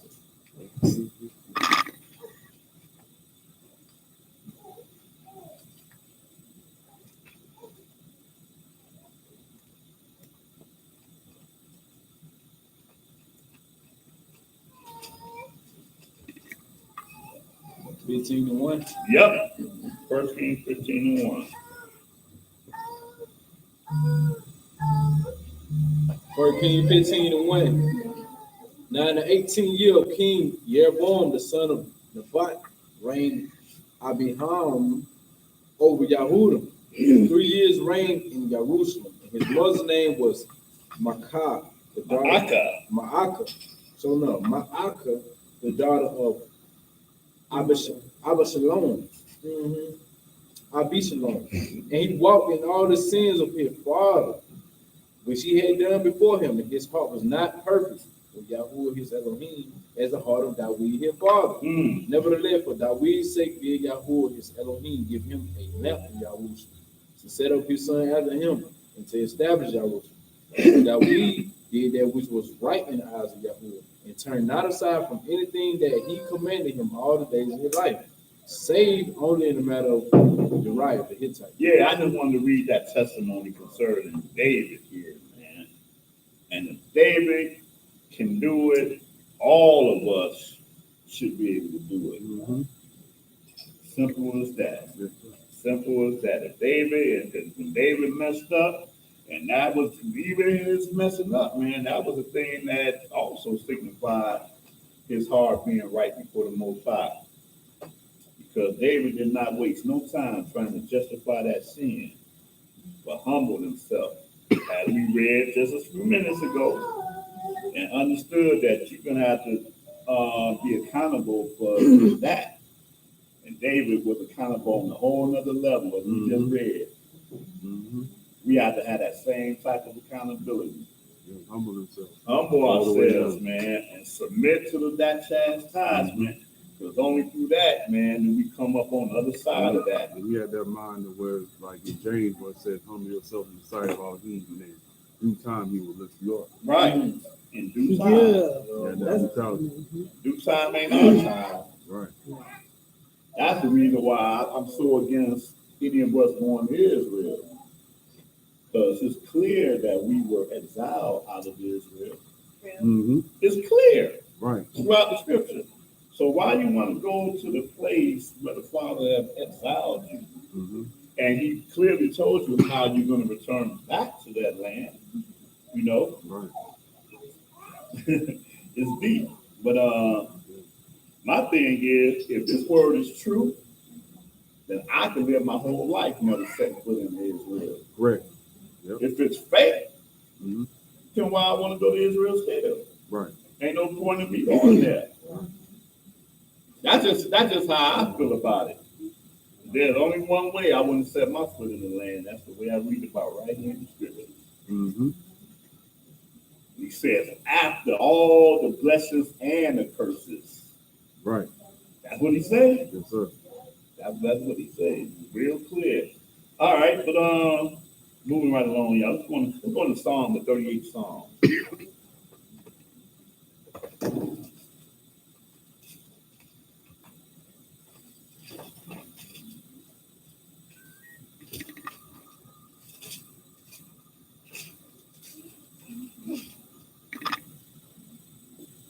Yeah. 38th Psalm, and pick this up at verse 1.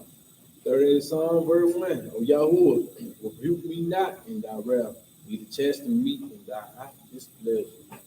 For thine arrows stick fast in me, and thy hand press me sore. There is no soundness in my flesh because of thine anger, neither is there any rest in my bones because of my sin. See, that's the thing I had just said earlier about this is how David, Sherelle, didn't I say this earlier? Right. That David wasn't walking around, man, I am perfect. I don't do anything wrong. I am the best thing ever. David was like, man, oh man, I'm gonna preach to y'all about the chastisement of the Father that I know firsthand all about. Mm-hmm. Finish that. He said that 3, there is no soundness in my flesh because of your anger. Neither is there any rest in my bones because of my sin. Go ahead. My iniquities are gone over my head. As an heavy burden, they are too heavy for me. Wow. My wounds stink and are not corrupt. And are corrupt. Oh, okay. My wounds stink and are corrupt because of my foolishness. Because of my foolishness, y'all. Wow. Go ahead. I am troubled. I am bowed down greatly. I go mourning all the day long, but my loins are filled with the loathsome disease. Disease. He added that. I wonder what it said. And there is no soundness in my flesh. I am feeble and sore broken.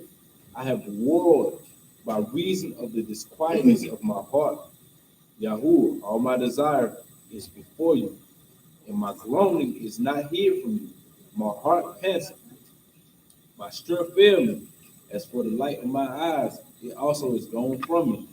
My lovers and my friends stand aloof from my sword, and my kinsmen stand afar off. They also that seek after my life lay snares for me, and they that seek my hurt speak mischievous things and imagine deceits all the day long. But I, as a deaf man, heard not, and I was a dumb man that opened not his mouth.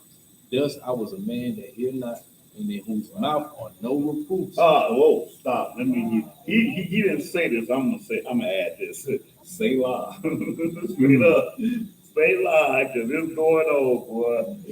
Mockers and all type of people are speaking all type of stuff against me. And for me to be able to deal with this, I had to be like, because I'm already going through it. But so that I won't sin and open up my mouth to be like, man, what are you talking about, man? Look, man. No. Everything y'all saying is true. But hey, deal with it. So he had like a real consciousness for himself. But that reminded me of what I was reading earlier when Paul was talking about for conscience sake this, for conscience sake that, don't ask. But certain people was already on conscience sake without even asking, you know what I'm saying, regarding the self-accountability. You know what I'm saying? And that reminded me of my childhood when my daddy used to make us whoop ourselves. Me and Terry, he made us whoop ourselves. Wow. Self-accountable. Wow. That sounds, I don't know, that sounds like laziness to me. But it taught me a lesson though. I took a lot from that. Okay. Wow. I wanted to do it, so he won't have to do it. And it made me not do nothing contrary to what he, you know what I'm saying? Okay. Right. It worked. Yeah. Your dad should have wrote a book. Hey, I ain't never heard that one before. That's hey, you yourself. You agree. Self-accountability. Wow. All right. Go ahead, where we at? 15. For in you, O Master, do I hope. Thou wilt hear, O Master, my Elohim. For I said, hear me, lest otherwise they shall rejoice over me. When my foot slipped, They magnify themselves against me. Mm-hmm. For I am ready to halt, and my sorrow is continually before me. For I will declare my iniquity. I will be sorry for my sin. For my enemies are lively, they are strong, and they that hate me wrongfully are multiplied. They also that tender evil for good. My eyes. They also that render evil for good are mine adversaries, because I follow the thing that is good. Forsake me not, O Yahuwah, O my Elohim. Be not far from me. Make haste to help me, O Yahuwah, my salvation. That's deep. So I mean, that's just a lot of understanding and him understanding what he was dealing with, what he was going through. And he couldn't lean to his own understanding. He couldn't lean to that he was moved to do by the adversary. But he had to seek the Father's face through it all, knowing that if the Father don't deliver him from it, he ain't even going to be able to deliver himself from it. And that's the whole thing again. When the Father puts you through something, he's the only one that's going to get you out from under it. Okay? Going back up to Psalm 26 chapter.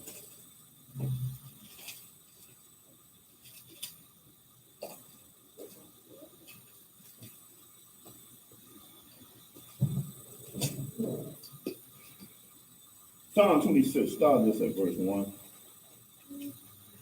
Psalm 26, verse 1. Judge me, O Yahuwah, for I have walked in my integrity. I have trusted also in Yahuwah, therefore I shall not slide. Examine me, O Yahuwah, and prove me. Try my reins and my heart. For thy loving kindness is before my eyes, and I have walked in thy truth. I have not sat with vain persons, neither will I go in with dissemblers. I have hated the congregation of evildoers, and will not sit with the wicked. Set yourself apart. I will wash my hands in innocency. So will I compass thine altar, O Yahuwah, that I may publish with the voice of thanksgiving and tell of all thy wondrous works. Yahuwah, I have loved the habitation of thy house, in the place where thine honor dwell. Gather not my soul with sinners, nor my life with bloody men, in whose hands is mischief, and their right hand is full of bribes. But as for me, I will walk in my integrity. Redeem me, and be merciful unto me. My foot stand in even place. In the congregation will I bless Yahuwah. Hallelujah. Examine and prove me. Hallelujah. That pretty much speaks for itself. Let's go on to 1 Kings.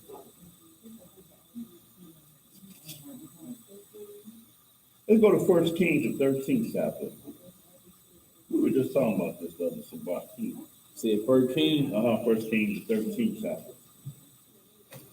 And again, we're dealing with leaning not, which is our own understanding.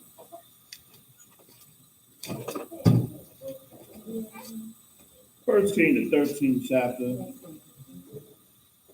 Let's see, we just talked about this last Shabbat. First Kings, the 13th chapter, and when you get there, we're going to start this off at the first verse.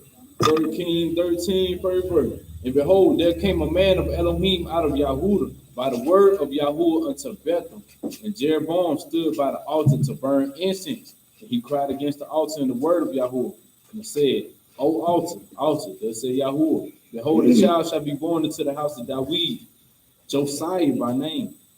And upon thee shall he offer the priests of the high places that burn incense upon you, and men's bones shall be burnt upon you. And he gave a sign the same day, saying, This is the sign which Yahuwah has spoken. Behold, the altar shall be rent, and the ashes that are upon it shall be poured out. And it came to pass, when King Jeroboam heard the saying of the man of Elohim, which had cried against the altar in Bethel, that he put forth his hand from the altar, saying, Lay hold on him. And his hand, which he put forth against him, dried up, so that he could not put it in against him. The altar also was rent, and the ashes poured out from the altar, according to the sign which the man of Elohim had given by the word of Yahuwah.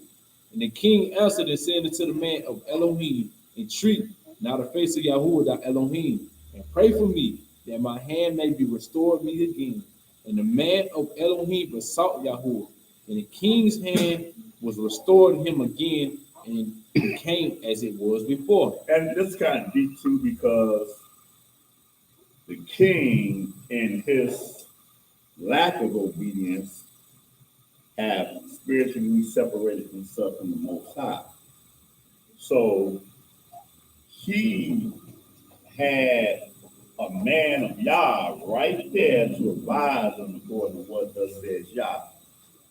And because of that, he knew that he was not in a state to go directly to the Father, but he had to have that prophet to go before the Father for him. And we see a lot of examples of that. So that's deep in understanding that protocol. But sometimes we be in our wickedness and still thinking that the Father really, he just don't not hear the prayers of sinners. The prayer of a sinner is an abomination to him, you know. So sometimes it's good to just have, anytime that we make slip for whatever reason, it's good to have other righteous people that can pray. Because sometimes we see on Facebook people saying, pray for me. You don't want everybody to pray for you. You're right. Oh my God. Yeah. You just don't, you know. You know who's serving the Father and who's not. So if the Father can have somebody before you stand in that gap and beseech the Most High, man, that's the reason why 9 times out of 10, 19 times out of 20, we go out to dinner, time to be like, go ahead and beseech the Father. I said, no, you beseech the Father.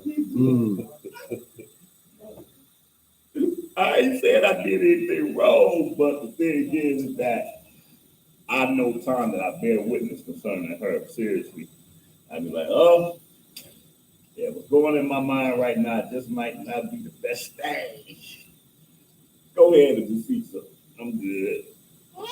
So that's just what it is. It be just that, you know. So this guy, this king was wise. He's like, look, man, please, man, because if you don't pray for me, I don't know how I'm gonna get this to him. He knew it was wicked. He knew it was in the Yes. He, in order to be heard, you have to come out of Right. Right. Right. Because he saw, and that's the thing. Like I said earlier, as a people, the Father is just a myth when it comes down to this whole world. But if the people cannot see the Father through his people, he's going to remain a myth.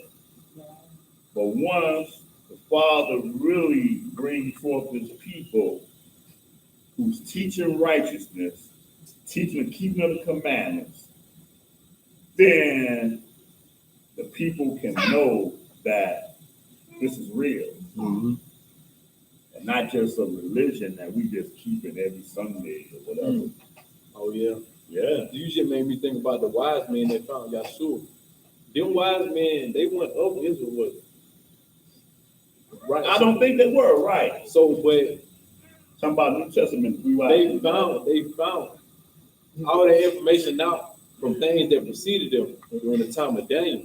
Things that Daniel wrote up and left around for the wise men. Because Daniel and a lot of other prophets, they was around other wise men, especially when we was in captivity. They was around sorcerers and stuff.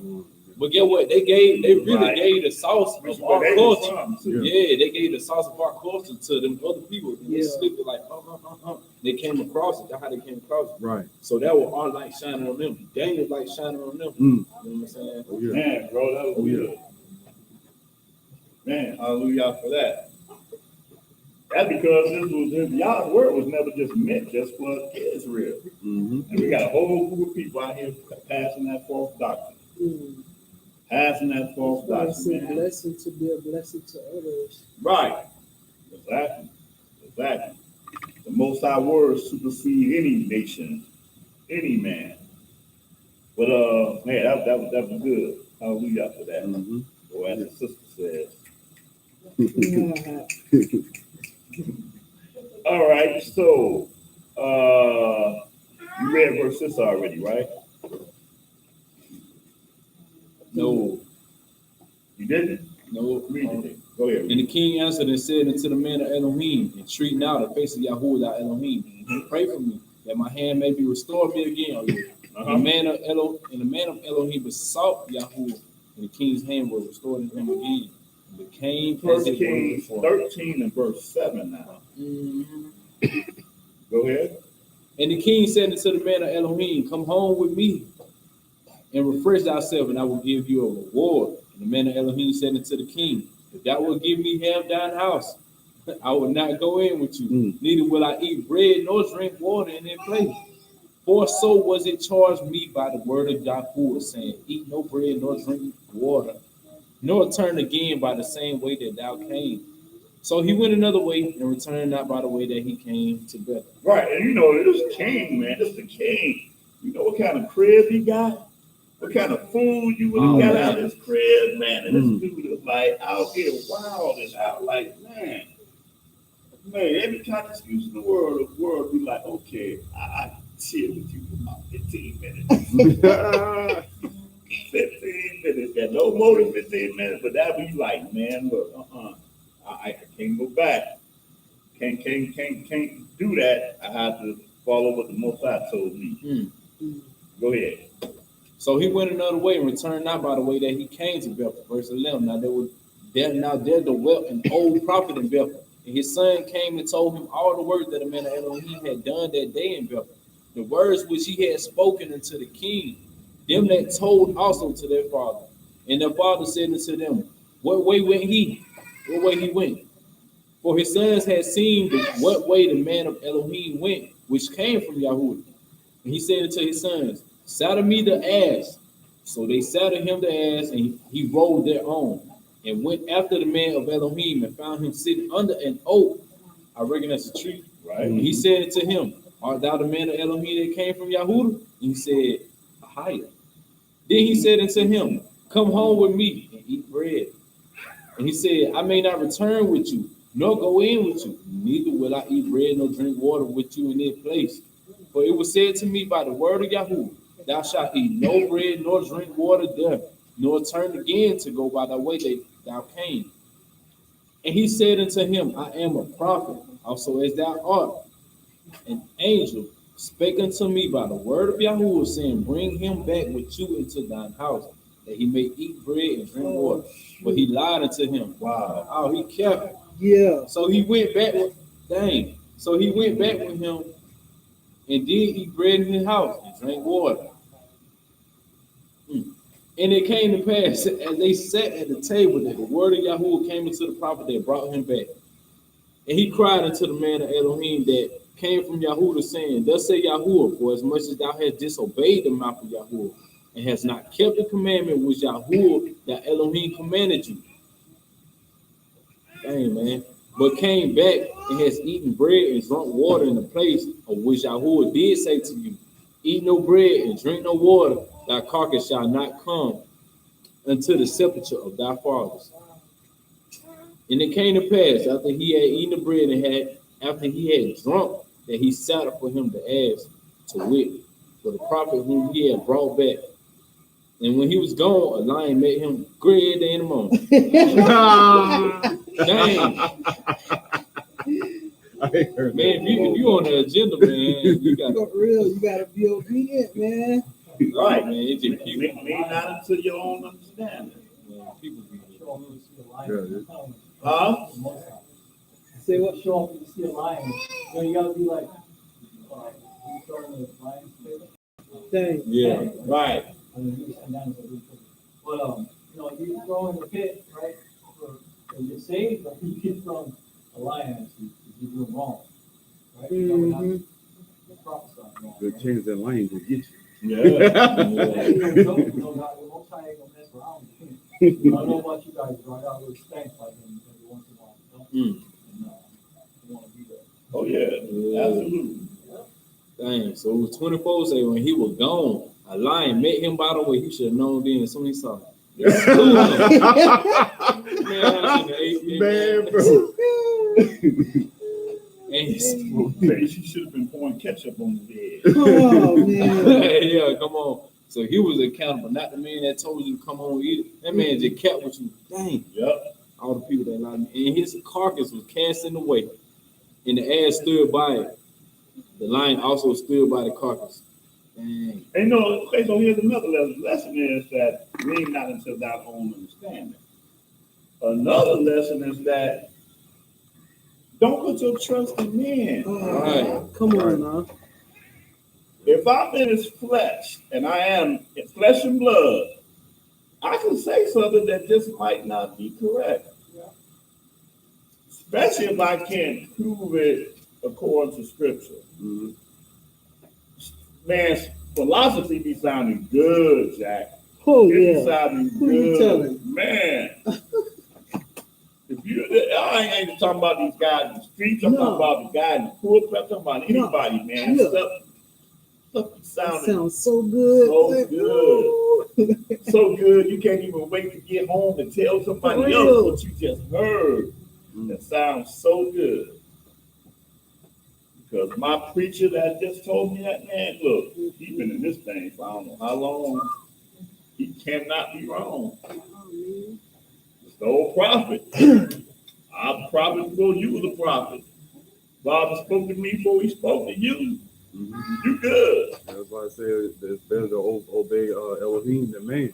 Yeah, Yeah.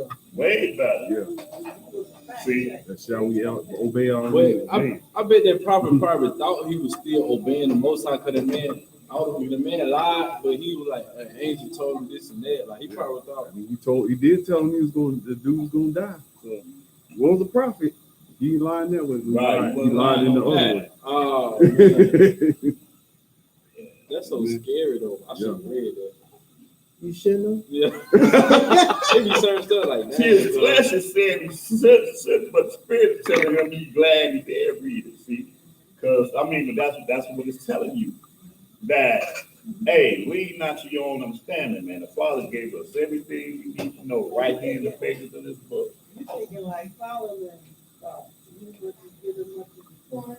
Yeah, but you gotta understand, boy, that thing way down on you, see him really, you think, oh man, we in here, When boy. you come knowledge of what you're accomplished, Right. Yeah, it kind of becomes a little egregious the more you know something. Yep. Too, because and then I don't know if you guys noticed, but I don't know, the Lord has kind of, not the Lord, the Most High, sent me to like places to show me a curse in that place. So like, it's a disobedient place. He's like, oh, let me show you this. And it's personal. Like even things like itchiness on my skin and I just feel like it's cursed. You know? And actually, like, I even like, you know what the hell? Okay, I'll sit down with these people and eat with them. Like, it's Wow. a prophet, right? Right.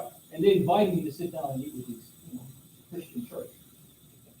And as soon as I sat down, I'm like, they all kind of like manifested, and then the Spirit just spoke to me. It's like, don't eat with them. Don't sit down and eat with them. They're unclean, they're idolaters. They're fornicators. They're following even that scripture writes, even Paul writes, and there's some truth to that. Not even to sit down. I don't sit down with anybody to eat anymore. Like, something right after that, something else happened and manifested in my life, and I was like, that shouldn't have happened. Wow. That shouldn't have happened Right. in my life. And like, if I would have got up, I would have offended everybody, right? And I did it, and I ate some vegetarian sushi in like the middle of it, but I still felt like I was being disobedient. And then I cursed it, Wow. and I had to make a stand and offend everybody and walk out. If I go back, I probably should have, but I was being a little passive in my. Right. So Right. God said, you gotta be on top of it all the time. Yeah. And if I say don't go sit with them, don't go sit with them. Right. It's pretty serious. Yeah. A little leaven leavens the whole lump, Yep. True that. Mm. You can't that. Wow. Yeah. Man. That was a good testimony. Wow. All right. Proverbs, the 9th chapter. Proverbs 9.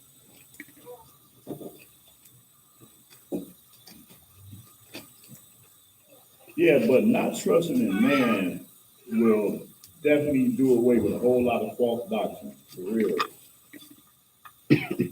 That's the foundation of false doctrine, y'all, trusting in man. Huh? Absolutely. But you know what, man? I like that though. At the same time, although I said I don't, because let me tell you, that would really kept me straight. Like when me start smoking cigarettes too, for real. I told myself like, or some told me like, man, can't go back to that or this and that. You know what I'm saying? So that feel, Yeah. yeah, boy. I ain't picked up a cigarette since, boy. For real. Wow. Yeah. People say that's the worst thing that should be able to give up. But Yeah, cigarettes. Wow. All right. Proverbs the 9th chapter. Start this off at verse 1. Proverbs 9, verse 1. Wisdom hath builded her house. She hath hewn out her 7 pillars. She hath killed her beasts. She hath mingled her wine. She hath also furnished her table. She hath sent forth her maiden. She cried upon the highest places of the city. Whoso is simple, let him turn in here. As for him that wanted understanding, she said to him, Come, eat of my bread and drink of the wine which I have mingled. Forsake the foolish and live and go in the way of understanding. Wow. Forsake the foolish and live and go in the way of understanding. Separate yourself. He that reprove a scorner get to himself shame, and he that rebuke a wicked man get himself a blot. That's deep. Somebody help me out with that. What is that? What's that talking about? He that reproveth a scorner getteth to himself shame. And he that rebuketh a wicked man gets himself a blot. Oh man. Help me out with that one. How do Anybody? Do you guys know what a blot is? A stain, It's like a stain, right? Or a Right. mark. I don't really know exactly. right? Oh, you was asking. Okay, yeah. It's kind of like we was reading in what was we reading in earlier? Like where it says the I forgot what it was in the parts of it was. What was we reading earlier? It's rock 20, 3, so Yeah. Yeah, it kind of reminds me of that because when you approve a scorner, it's like he's not the scorner is not going to change because he's already scorning and hating the word. Welcome back to them. Yep. Even That's the, correct. the ignorance, like they're ignoring what you're trying to correct them. It's like, bro, you like he's not gonna change because he's stuck in his ways. He's stuck in his wickedness. So it's like, don't cast your pearls before swine. Right. There you go. Right. Right. Yep. Sometimes in certain situations, if you feel, I just went through something like this, and I feel this, right? I feel it. I call it, you hold someone accountable, like I wanted to hold this guy accountable. He was wicked, wealthy, you know. And it was like, would you call yourself this and that, helping people? I couldn't handle it. I had to call him out. And at some point, it was like calling out my old man too, in some way. You know? So, but like it made a reproach to me. It's like, you correct a fool, you know, you be like him, right? You don't ask the fool what will follow us, you like him, you know, this type of scripture is really like there's a place where we reprove people and we kind of like try to show them the way in love. But if you call out wicked people, man, they get wicked right past you.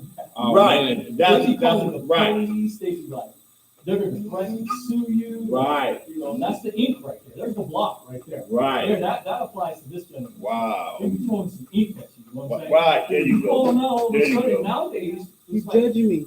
Huh? Why you judging me? well, no, character defamation, I'm gonna sue you, like, for character defamation, like, you can get sued for, like, you know, stepping on someone's toe that way. Mm. Like, ridiculous. Wow. And so it's just really, it's really key, like, to know and just be quiet, Mm. just walk by.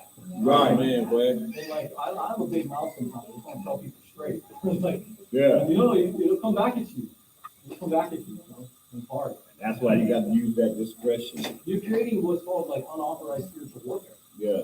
when you start to step outside of that, Yeah. you know, wisdom. You just kind of do that and publish that, yeah. It's rock. Yeah. I Yeah, told you. it's- It's Yeah, and no one winning. Cause boy, I ain't gonna lie, when you engage with, Was that one that you had? Right. yeah, oh, Yeah, oh yeah, appropriate. They kind of have somewhat little bit happened to me on the other day. The lady was like, "Happy Halloween." I was like, "I don't celebrate that stuff," and she was like, "The candy's good." I'm like, No, not even that. Oh, I wish you had told me that. Boy. I was "What? no, that candy is not No, good. it's not." I'm like, "What? All right." candy corn. Oh, And what's that? The one in the black wrapper? What? You want me to, cause it's sweet? I'm using discretion right now. What's that scripture about, They're in the orange wrapper too. what's that scripture, something being sweet, but it's not good? Right. It's like, no, don't eat that. Don't eat that. I'm not participating in that wickedness, man. May be sweet to you, but at the end it's poison. Yeah. As a kid, man, that stuff always was bad to me. That and Easter candy were even worse. Oh, that stuff was bad. I like when my grandma had them candy corn and her cooks in that. Or in the refrigerator, I go in there. Oh man, where we at, y'all? Okay. Verse 8. Reprove not a scorner unless he hate you. Rebuke a wise man and he will love you. Give instruction to a wise man and he will be yet wiser. Yep. Teach a just man and he will increase in learning. Uh-huh. That's right. The fear of Yahweh is the beginning of wisdom, and the knowledge of the holy, the righteous is understanding. For by me thy days shall be multiplied, and the years of thy life shall be increased. If thou be wise, thou shalt be wise for thyself. But if thou scornest, thou alone shalt bear it. A foolish woman is clamorous, she is simple, I was gonna say what you were saying. Yeah, go ahead. and know of nothing. For she sit at the door of her house on a seat in the high places of the city, to call passengers who go right on their ways. Whoso is simple, let him turn in here. And as for him that warneth understanding, she said to him, stolen waters are sweet, and bread eaten in secret is pleasant. So stolen waters are sweet, and bread eaten in secret is pleasant. But he knoweth not that the dead are there, and that her guests are in the depths of hell. Wow. Hmm. Matter of fact, in the 10th chapter, next chapter, 10th chapter, start this off at verse 6. We almost there, y'all. Start this off at verse 6. Chapter 10, verse 6. Blessings are upon the head of the just, for violence cover the mouth of the wicked. Yep. The memory of the just is blessed, but the name of the wicked shall rot. The wise in heart will receive commandments, but a prating fool shall fall. He that walk uprightly walk surely, but he that perverteth his way shall be known. He that wink with the eye cause sorrow, but a prating fool shall fall. The mouth of a righteous man is a well of life, for violence cover the mouth of the wicked. Hatred stir up stripes, but love cover all sins. Yeah, but it actually does. Love covers. Hatred stirred up strife. Absolutely. Hatred. You know, that's just a spirit all in itself that we should be careful not to entertain wrongfully hatred. I'm pretty sure I can honestly say, with this my own testimony, that there's not a person on the face of this earth that I can say that I hate. That's it. Huh? Mm-hmm. Serious. Because anybody I disagree with or whatever, then I just let people live their lives. It naturally like that, or you had to do some work to get done. That's a good question. That's a good question, and I can't really answer that question. I just praise the Most High that that's my testimony. Or That, maybe you just too nonchalant with it. Like, I don't well, care. nonchalant is a good way to get that Yeah. way. Because the thing is that if there's a person, flesh, on this earth that you like, oh man, I hate this person. You're giving that person power over you to entertain that feeling. So I really can't, in my mind, really relate to that. Hallelujah. I just can't relate to it. Because evil people, you know, are falling after a specific spirit. Yeah. And when you don't know the spirit behind that flesh, that makes it easier to hate them. But when you understand the spirit behind the flesh, then that's where mercy kicks in. Right, we read that. Right, you read that, absolutely. You can't be merciful to somebody that you hate. You know, that's just like me hollering about Gentiles that, but wait, the Gentiles are just they. If they don't have the same understanding you have, you got to understand the spirit. But I'll just use them for an example. You know, that have a perception of black people or whatever. It's like that come from somewhere. Yeah, just like the toy store, like Right, Uncle Sam, right. Yeah, like, so you dealt with Right. it in a good way. Right. That came from somewhere. yeah, And now you're gonna hate this person because you don't understand that that spirit has a beginning from somewhere. And all we can do with anybody on this earth is just to be an example of the Most High yeah, exactly. and let the chips fall where it may. Because one thing for sure, can't nobody do nothing to you unless the Father allows it. Hallelujah. Thank you, Father. If I don't know nothing else, That's Sure. Touch not mine anointing. need to be my proper home. that's right. That's right. But anyway, where we at? Verse 13. Verse 13, in the lips of him that have understanding, wisdom is found, but a rod is for the back of him that is void of understanding. Wise men lay up knowledge, but the mouth of the foolish is near destruction. The rich man's wealth is a strong city. The destruction of the poor is their poverty. The labor of the righteous tends to life. The fruit of the wicked to sin. He is in the way of life that keep instruction, but he that refuse reproof error. He that hide hatred with lying lips, and he that utter a slander is a fool. Ooh, wait a minute. He that hideth hatred with lying lips, and he that uttereth a slander Is a fool. Man, how about that? So in the multitude of words that won't not sin, but he that refrain his lips is wise. Know when to shut up. Right. The tongue of the just is also choice silver. The heart of the wicked is little worth. Okay, you can start right there.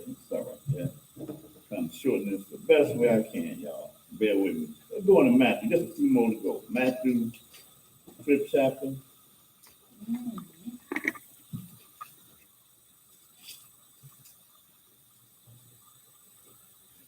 Matthew, 5th chapter. Favorite. One of my favorites. Oh, yeah. Yeah, they that pressure on. For real. Every time Matthew 5th chapter reminds me of what he's saying in Isaiah 42. He says, I will magnify the law and make it honorable. Sir. That's what this Matthew 5th chapter is all about. Yeah, bro. Yeah. Who you telling? Okay, so we're gonna read just a little bit of it, y'all, at the end part of this Matthew 5 and start this off at verse 43. Matthew 5:43. Yet, ye have heard that it have been said, thou shalt love thy neighbor and hate your enemy. But I say unto you, love. Okay, real quickly. All right. Where he getting it from? Come on now. Well, but brother, he said, he didn't say you have read. You have heard. Oh, He said you have heard that it had been said. where he getting it Right. Because see, some people think this is somewhere in the law somewhere. But he's very specific about that because the other thing said it's written. Yep. from? Well, see, I know, historically speaking, them folks were tired of going through the captivity that we kept going through. So that was the tight timing it was on. Right. You know what I'm saying? So Right. Right. it had developed like that they hated the enemy. Like I say, hey, can't nobody do nothing to you unless the Father calls it to happen. And if the Father calling it to happen, it's all about you self-reflecting on it. So they were leaning on their own understanding. Leaning on it, bro. Come on with it. Go ahead. Go ahead. 44, but I say unto you, love your enemies, bless them that curse you, do good to them that hate you, and pray for them which despitefully use you and persecute you. Somebody tell me what that's about. But I say unto you, love your enemies, bless them that curse you, do good to them that hate you, and pray for them which despitefully use you and persecute you. Somebody What's that about? Because on the surface, we can see what that's about. It speaks for itself. But why is he telling us this stuff? What is this about? I think, well, this still kind of surface level, but it kind of still go back to it being your own benefit. You know what I'm saying?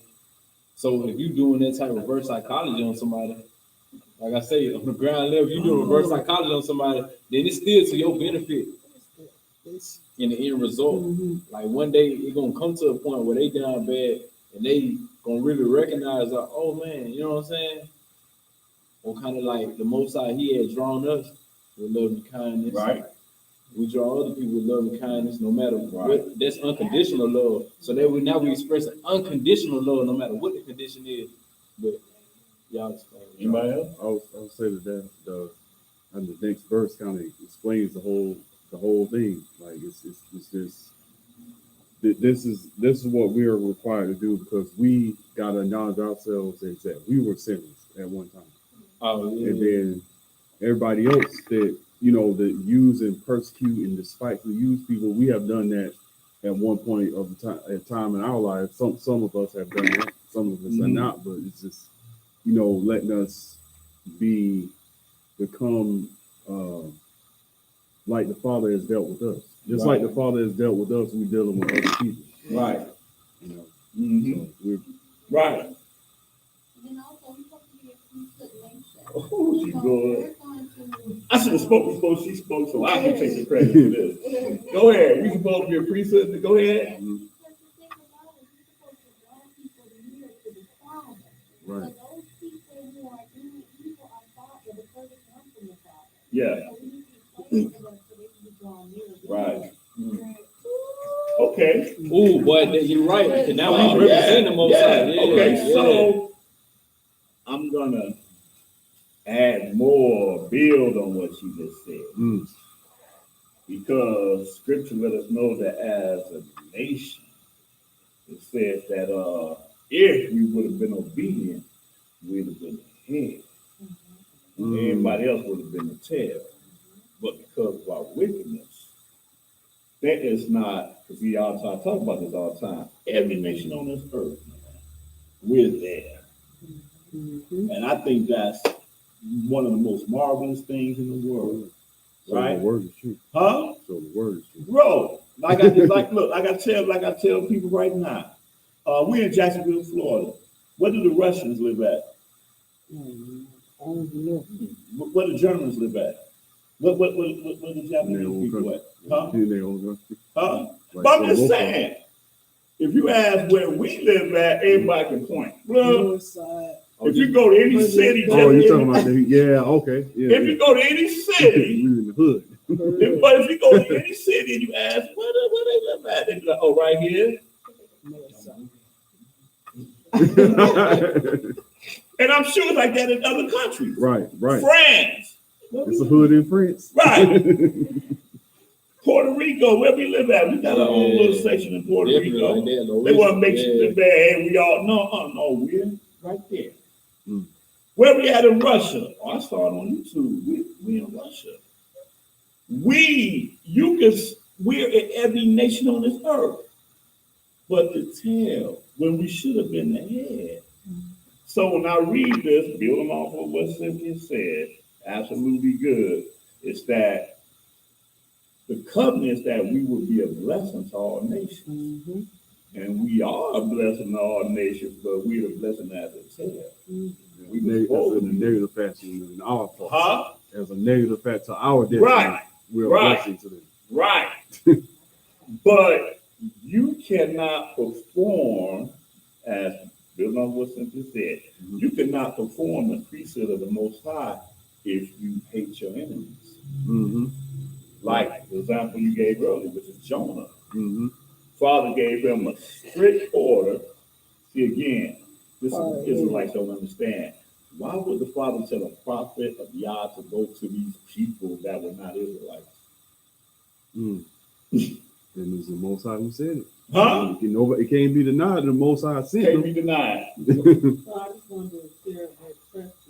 First, he said, "Don't be hating on his following. You can't do that." Say what now? Say that one more time. He said, if you hate, he said, let's not include all my favorite candy with Halloween. It ain't all Halloween candy. That's his one. And then I'm just gonna read what he said. He said, exactly, so their evil, because he was speaking after Cynthia and he said, exactly, because their evil will consume you if you don't pray for Yah to guide you in hate and deception. Right, Mm-hmm. right. Very good answer. And that's just way. You don't want to be consumed by hate because No. now you're doing things again. Jonah is the example. Father told this prophet of Yah to go to these people. They're not Israelites, and tell them. And he, after he went through his rebuke that he didn't learn nothing from. That sounds familiar, right? Yeah. He said it was it was an 8-day journey. He got there in like quicker than 8 days or whatever. He got there. That's And great. what came out of his mouth was 40 days, and this place is gonna be done. Mm. He was out 40 days. It was done. He was out. Well, went out, sat on the hill. He didn't know what was going on.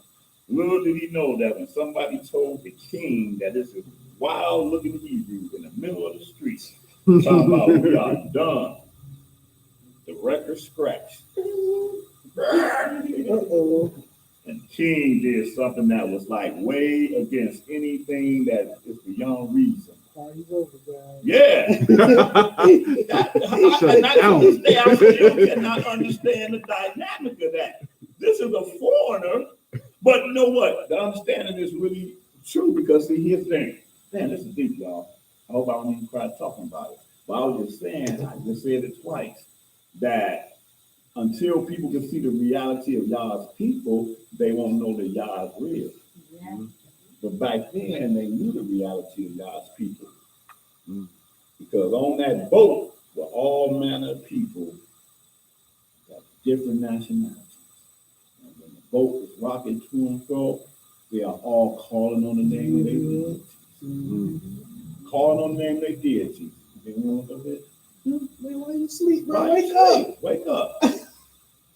They say, who are you? Where you come from? What is your occupation?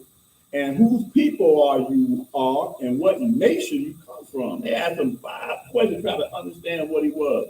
First thing out of his mouth is, somebody give it to me. Hebrew. Huh? Yeah, I'm a Hebrew. I am a Hebrew, and I what? Fear the Messiah. The Most High, the Elohim of All the earthlings. heaven and earth. Mm. He wore that proudly, Yeah. that I fear the Elohim of heaven and earth, meaning he's y'all Elohim too, but y'all calling on other deities. I am a Hebrew, okay? And I fear the Elohim. He didn't say Elohim of Israel, Elohim of heaven and earth. That covers all y'all. Y'all calling on pagan deities or whatever, okay?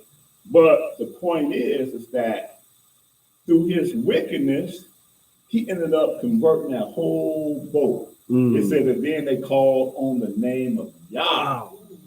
They weren't calling on the name of Yah, they were calling on their own God. Mm-hmm. But after he spoke and after they tossed his butt overboard, and here's the thing, he told them to toss this stuff overboard. Yeah, he told him. Them heathens were scared to put their hands on him. Mm. They started roaring harder, like, oh man. Then finally, like, look, you got to get me over. And they tossed him over. And then the sea calmed itself. And it said that they feared Yahuwah exceedingly. Wow. And they called upon the name of Yah. Like, what? Mm. The point is, this wasn't this cat's plan. Mm. He's sitting there, it says he was asleep, but I'm sure in his sleep he was laughing too. I heard y'all calling on Zeus, everybody else. I heard y'all, Diana, baby. Diana, all y'all. I heard it all. And I'm just, man, look, y'all disturbing me out my sleep. All of them. This is Hebrew, for real. But the point is that this is not what he wanted.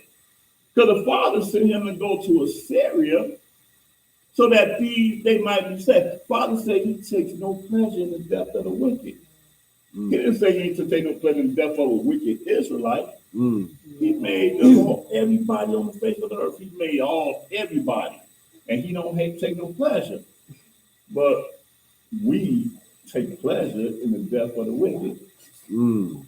And that's what he did. Man, I don't like you read, man, I knew that you was all this. And he's exceedingly mad.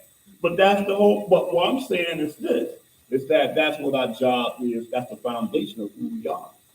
Our foundation.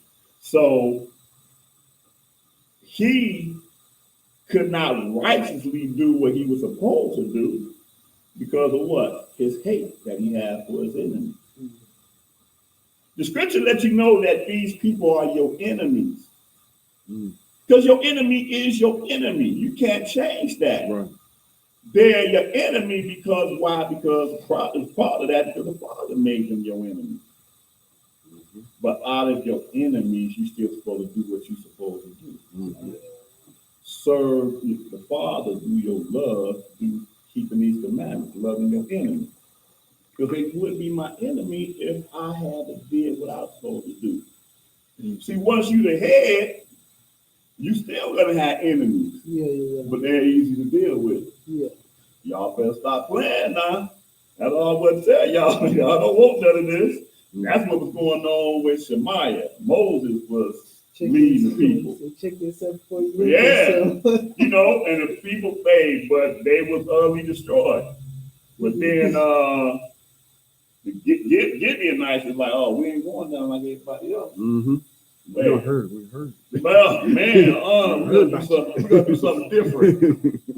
We're gonna do something different. So they did what they did, and they were saved from the curse that was supposed to be on all of them. And that's another example of somebody leaning on their own understanding. They should have sought the Most High. Oh yeah, they did. Yeah. I believe this is my own personal belief. I believe that the Father would have probably been merciful had they told them the truth. Right, because they came to them humbly, regardless. Right. But see, they knew just what to say too, boy. They said, for the name of Yahweh, I'll come. You check my name of Yah, I'm out of it. I can't even speak good or bad at that point. So you understood, but that was when they said that they worked willingly or wildly, like Wile E. Coyote. They was like they were a lawyer speaking. Man, for the name of Yah. Look, we ain't gonna talk about y'all good. We're gonna talk about y'all Elohim. If I throw your Elohim name out of it, into it, you better step back. And that's what they did.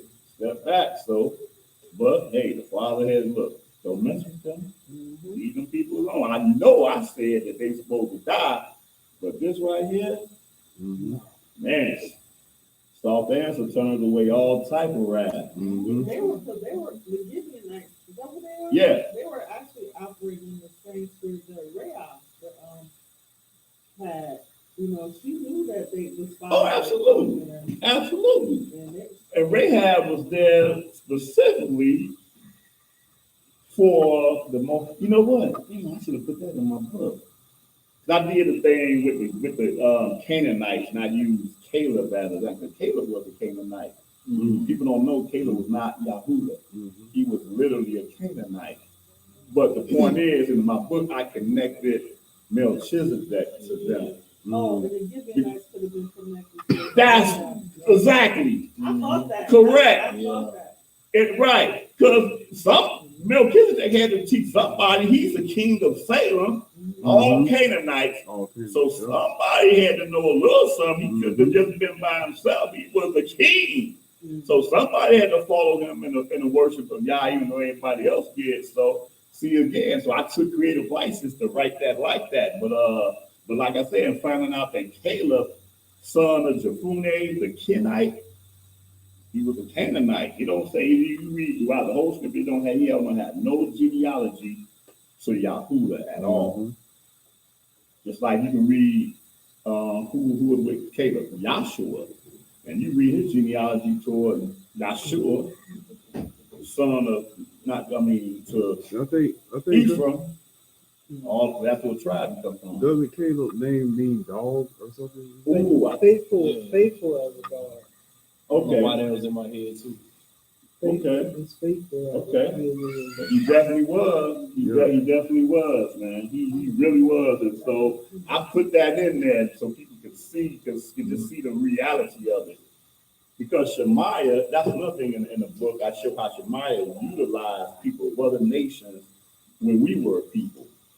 Because he used his father-in-law, Midianite, and then he also used his brother-in-law, which was a Midianite, to lead the people because he was a good scout.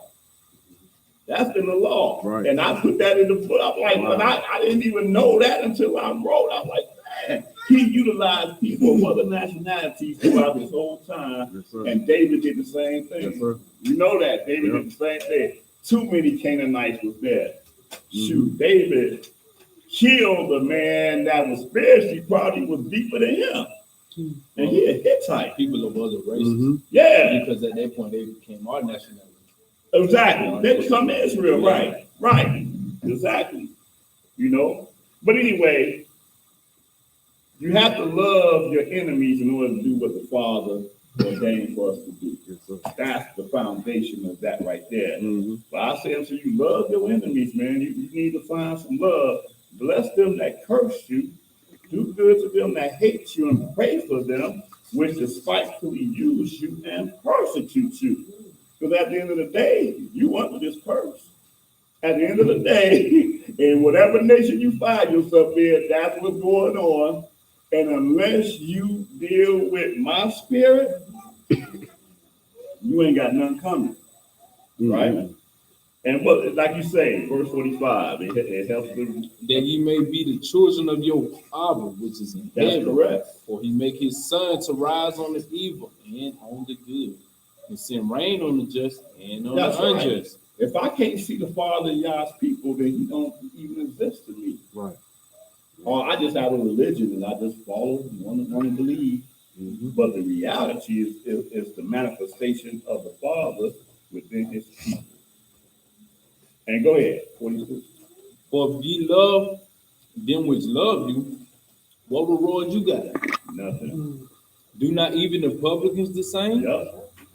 And if you salute your brother only, what do you more than the others? Do not even the publicans so? But ye therefore perfect, even as your Father which is in heaven is perfect. Whoa, and this down here, this perfection he's talking about is perfection that even supersedes the commandments. Mm-hmm. It's the mindset. That's why Yeshua was saying that you, what was he saying about the Pharisees, if you're not. If your righteousness does not exceed, Mm. hallelujah, good point. If it don't exceed the righteousness of the scribes and Pharisees, you shall in no wise, no case enter into the kingdom of heaven. That's the scariest verse in the New Testament right there. Oh, yeah. Yeah, very good point there. Because it's deeper than going through the motions. Yeah, yes, ma'am.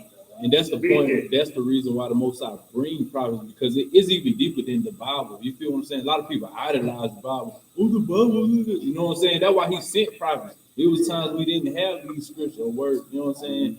That's why Yeshua was killed too, because that was a political assassination. He was coming down on them folks' economy. Right. He was telling them, we're preaching against sacrifices because priests and the Levites were using sacrifice to their own benefit. You know what I'm saying? It ain't go too deep. I don't even want to get into it real quick, but you know what I'm saying?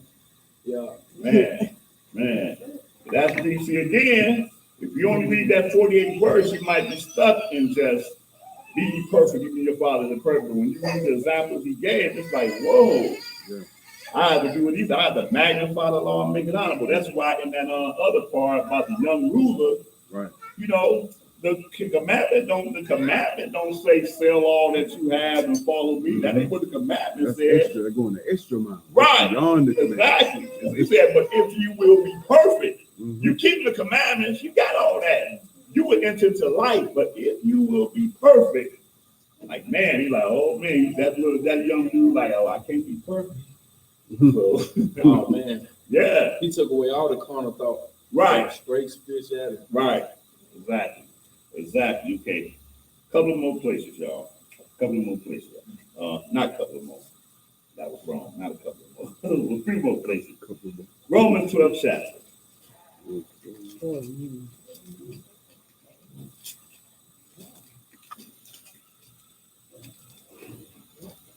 See, I may not agree with everything that Paul says, absolutely. I may take issue with some things Paul said, but I don't throw out the baby with the bad water. That's funny, man. He'll bring the truth to Oh, a degree. man. To a degree. Yeah. Well, yeah, because when Peter said, even as the wisdom, Paul had wisdom, undeniable wisdom. But Paul had some other things that he was dealing with. A lot of some of the stuff he was speaking was also of the spirit, not so much of the law. So he was still on that same type of time, magnifying the law through the spirit, going the extra mile. Mm. You know, Yeah. Or something that he would do, imposing it on others. right? Because he always said, "Hey, if I had it my way, I'd have you to do this. Yeah, I'd have you to not be And read in he this way." made distinctions of when he spoke with commandment and when he spoke with himself. Right. That's true. Yeah. He did. Sometimes he didn't make that distinction, though, but he let you know But that most he of the did time. do that That's though, a why lot of some times. people. But look at what he says here, right here, though. We're in Romans, the 12th chapter, and we're going to start this at verse 9. Romans 12:9. Let love be without dissimulation. Avoid that which is evil. Cleave to that which is good. Be kindly affectioned one to another with brotherly love. In honor, preferring one another. Not slothful in business. Fervent in spirit. Serving Yahuwah. Wow, he said, not slothful in business, absolutely not slothful. Don't be lazy in that thing. That's the law though. Yep. Fervent in spirit, serving Yahuwah. Go ahead. Rejoicing in hope, patient in tribulation, continuing instant in prayer, distributing to the necessity of saints, giving to hospitality. Bless them which persecute you. Bless and curse not. Wow. That's a practice, boy. Wow. Rejoice with them that do rejoice, and weep with them that weep. Bear each other burdens. Build the same mind one toward another. Mind not high things, but condescend to men of low estate. Be not wise in your own Ooh, that's a conceits. heavy one right there, Right. verse 16. That's a whole nother level of wisdom right there. Be of the same mind one to another. Mind not high things. Because everything that's considered high in this world, in this society, is almost automatically against the law in the first place. So we be, what the word is, jocking high things. The athlete, the actor, this, that, or the other. The fashion designer, all this stuff. He like, mind not high things, but condescend to men of low estate. Right. Be not wise in your own conceits. Right. Go ahead. Recompense to no man evil for evil. Ooh, is that a hard thing to do? It is. You be evil against me, and I don't sleep until I think about what I can That's easy. give to it do. back to you. 2 times, 3 times. He said, recompense to no man evil for evil. Provide things honest in the sight of all men. If it be possible, as much as lieth in you, live peaceably with all men. Oh, Israelites. All men. Wow. Oh man, somebody need to read it. See, brother, you don't understand, man. When it says all, you got to understand the definition of the word all. What men was Yeah. It around don't him. really mean all. It means all that are just in your neighborhood. Yeah. Right? Israel. Israel, that's right. Israel. Yeah. Because he said regard other nations as Yeah. dumb, so it Yeah. can't be them. Nah, man. Go ahead. Verse 18, if it be possible, as much as live you, live peacefully with all men. Dearly beloved, avenge not yourselves, but rather give place unto wrath. Wow. Right. For it is written, vengeance is mine. I will repay, said Yahuwah. Deputy Esau. Okay.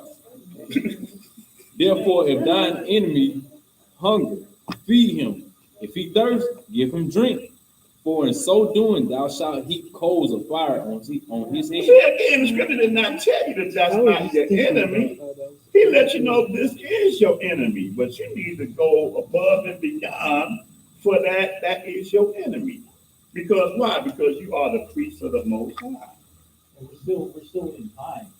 The time still has opportunity for that person to change. Right, correct. So we can't put the judgment of the end of time on them in time. Oh, that's cold A lot of blooded. times that's what religion That's cold blooded. Religion puts the judgment. That's cold blooded. And now. Yeah.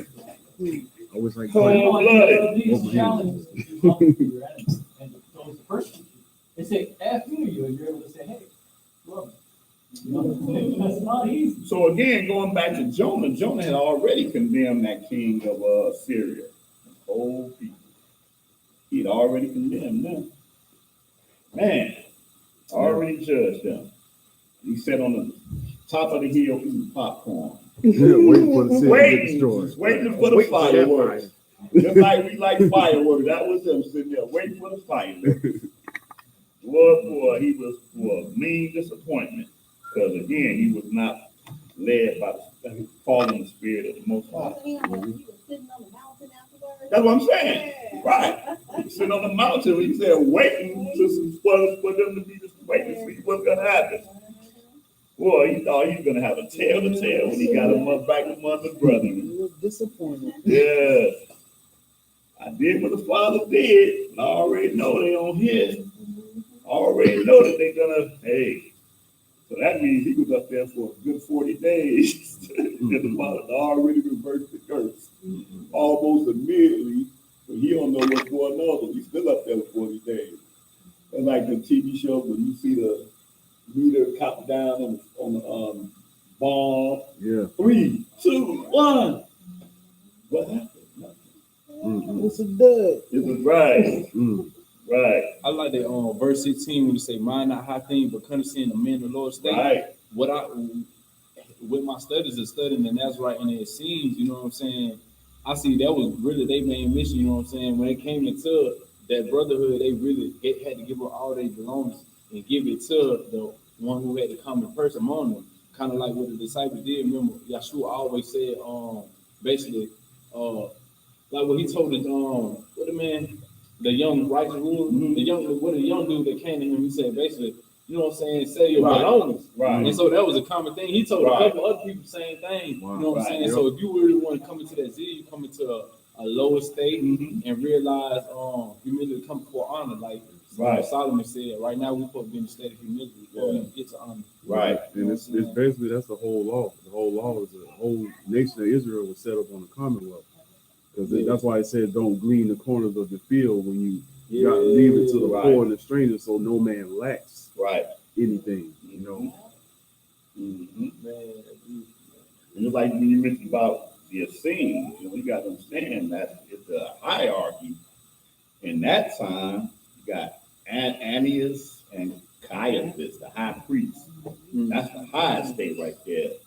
Mm-hmm. You got John the Baptist out there crying in the wilderness. oh man. That's the lowest state right there. Keeping that Nazarite vow. And just like when Yeshua told that man, he said, when the man was finna come follow Yeshua, he was a disciple, I believe. Which one was it? When he said, let the bed there, dead, bury the dead. And he was like, oh, let me go bury my father first. Mm-hmm. You know what I'm saying? That was something that Nazarite do. You feel me? If people die, just let it be. You know what I'm saying? Yeah. I'm focused. I don't got my concentration going on. Right. Numbers chapter 6. Right.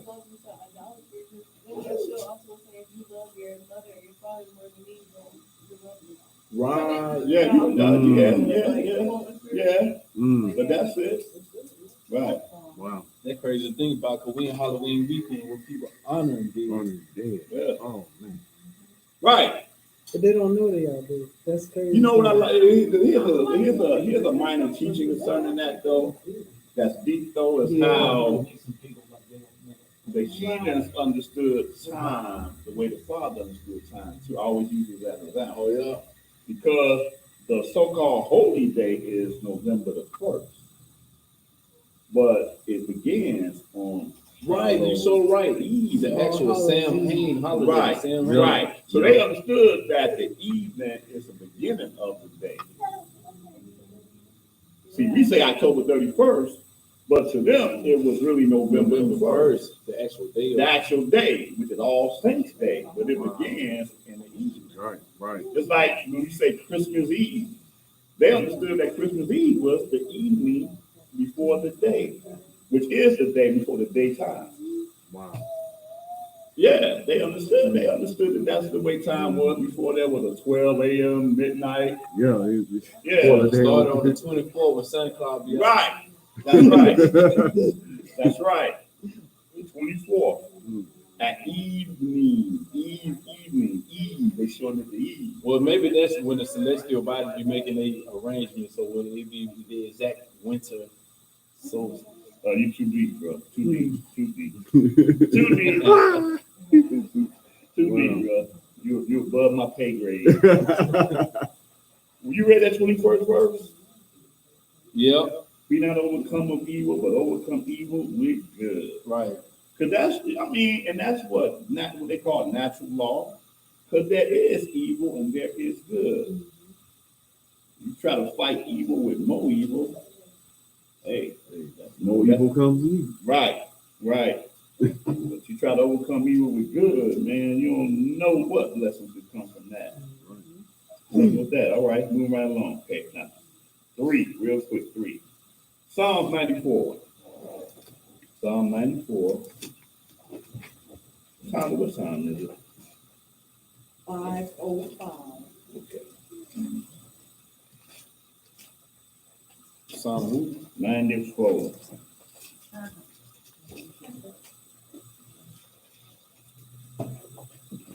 Last week lessons, no, I don't know.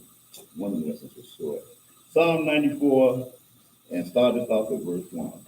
Psalm 94, verse 1. O Yahuwah, Elohim, to whom vengeance belong. O Elohim, to whom vengeance belong. Show yourself. Lift up thyself, thou judge of the earth. Render a reward to the pride. Yahuwah, how long shall the wicked triumph? How long shall they utter and speak hard things? I like how he said, render a reward to the proud. See, all rewards are not good. That's funny. He thought it was a reward. You could have said, render a gift to the proud. That's funny. Read that verse 3 again. Yahuwah, Master, how long shall the wicked triumph? How long shall they utter and speak hard things? And all the workers of iniquity boast themselves. They break in pieces thy people, O Yahuwah, and afflict thine heritage. They slay the widow and the stranger, and murder the fatherless. Yet they say, Yahuwah shall not see, neither shall the Elohim of Yaakov regard it. Right. Cap. Because he don't exist. Mm-hmm. Go ahead. Understand, ye brutish among the people, and ye fools, when will ye be wise? Right. He that plant the ear shall he not hear? Right. Shall he not hear? Mm-hmm. He that formed the eye, shall he not see? Just that simple. You want to say there is no Elohim, right? But hey, you don't even know how you even came to exist. If he created the ear, that means he's here also. Right. That's some common sense, man. That's deep. He the epitome of hearing the scene. That's right. That's right. Just like that, what you read, and you keep going back to that.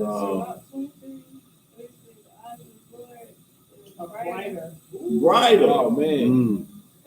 Like if that man sees, don't you know that the Father not only sees, he perceives, he understands, he comprehends.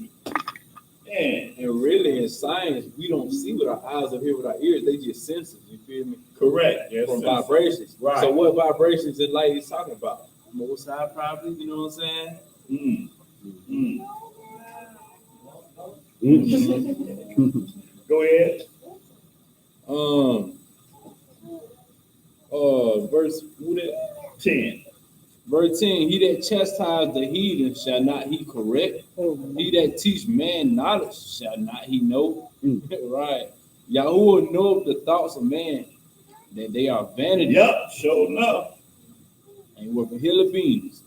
Blessed is the man who thou chastenest, O Yahuwah, and teach him out of thy law, that thou may give him rest from the days of adversity, until the pit be digged for the wicked. For Yahuwah will not cast off his people, neither will he forsake his inheritance. For judgment shall return unto the righteousness, and all the upright in heart shall follow So it. you can stop that. That's fire right there, y'all. Yes, sir. Man. Yeah. Okay. 2 more places, Deuteronomy 32.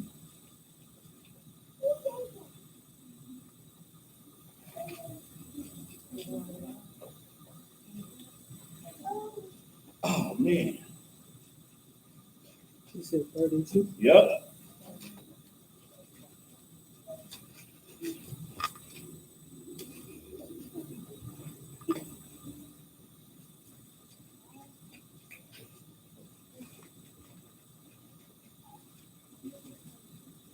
That's so wild how we keep going like it's 123.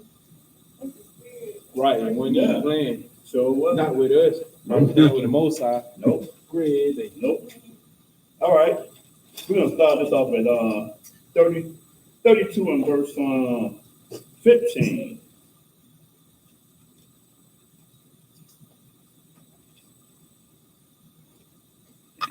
Verse 2 and 15 in Deuteronomy.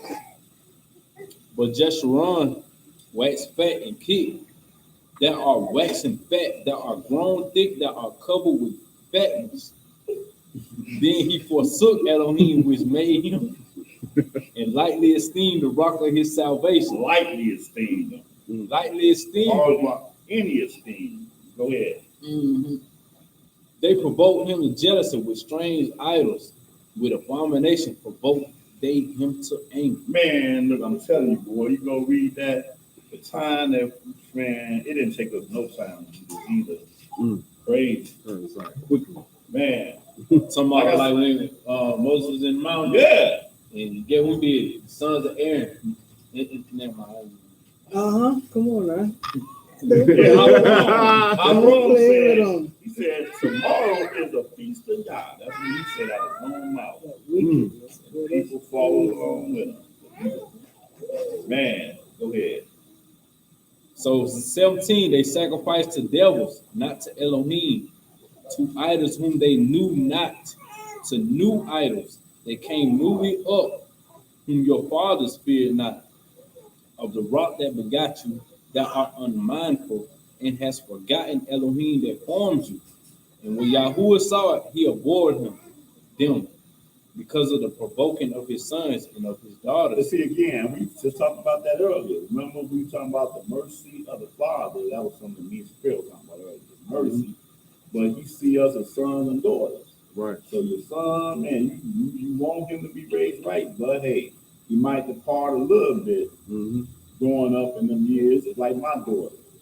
But the love that I have for them, I can't even describe it. You know, I can't describe it. You know, but that's just how the Father did with us, the same way. Sons and daughters. Man, leave. But go ahead. And when Yahuwah saw it, he abhorred them because of the provoking of his sons and of his daughters. And he said, I will hide my face from them. I will see what their end shall be.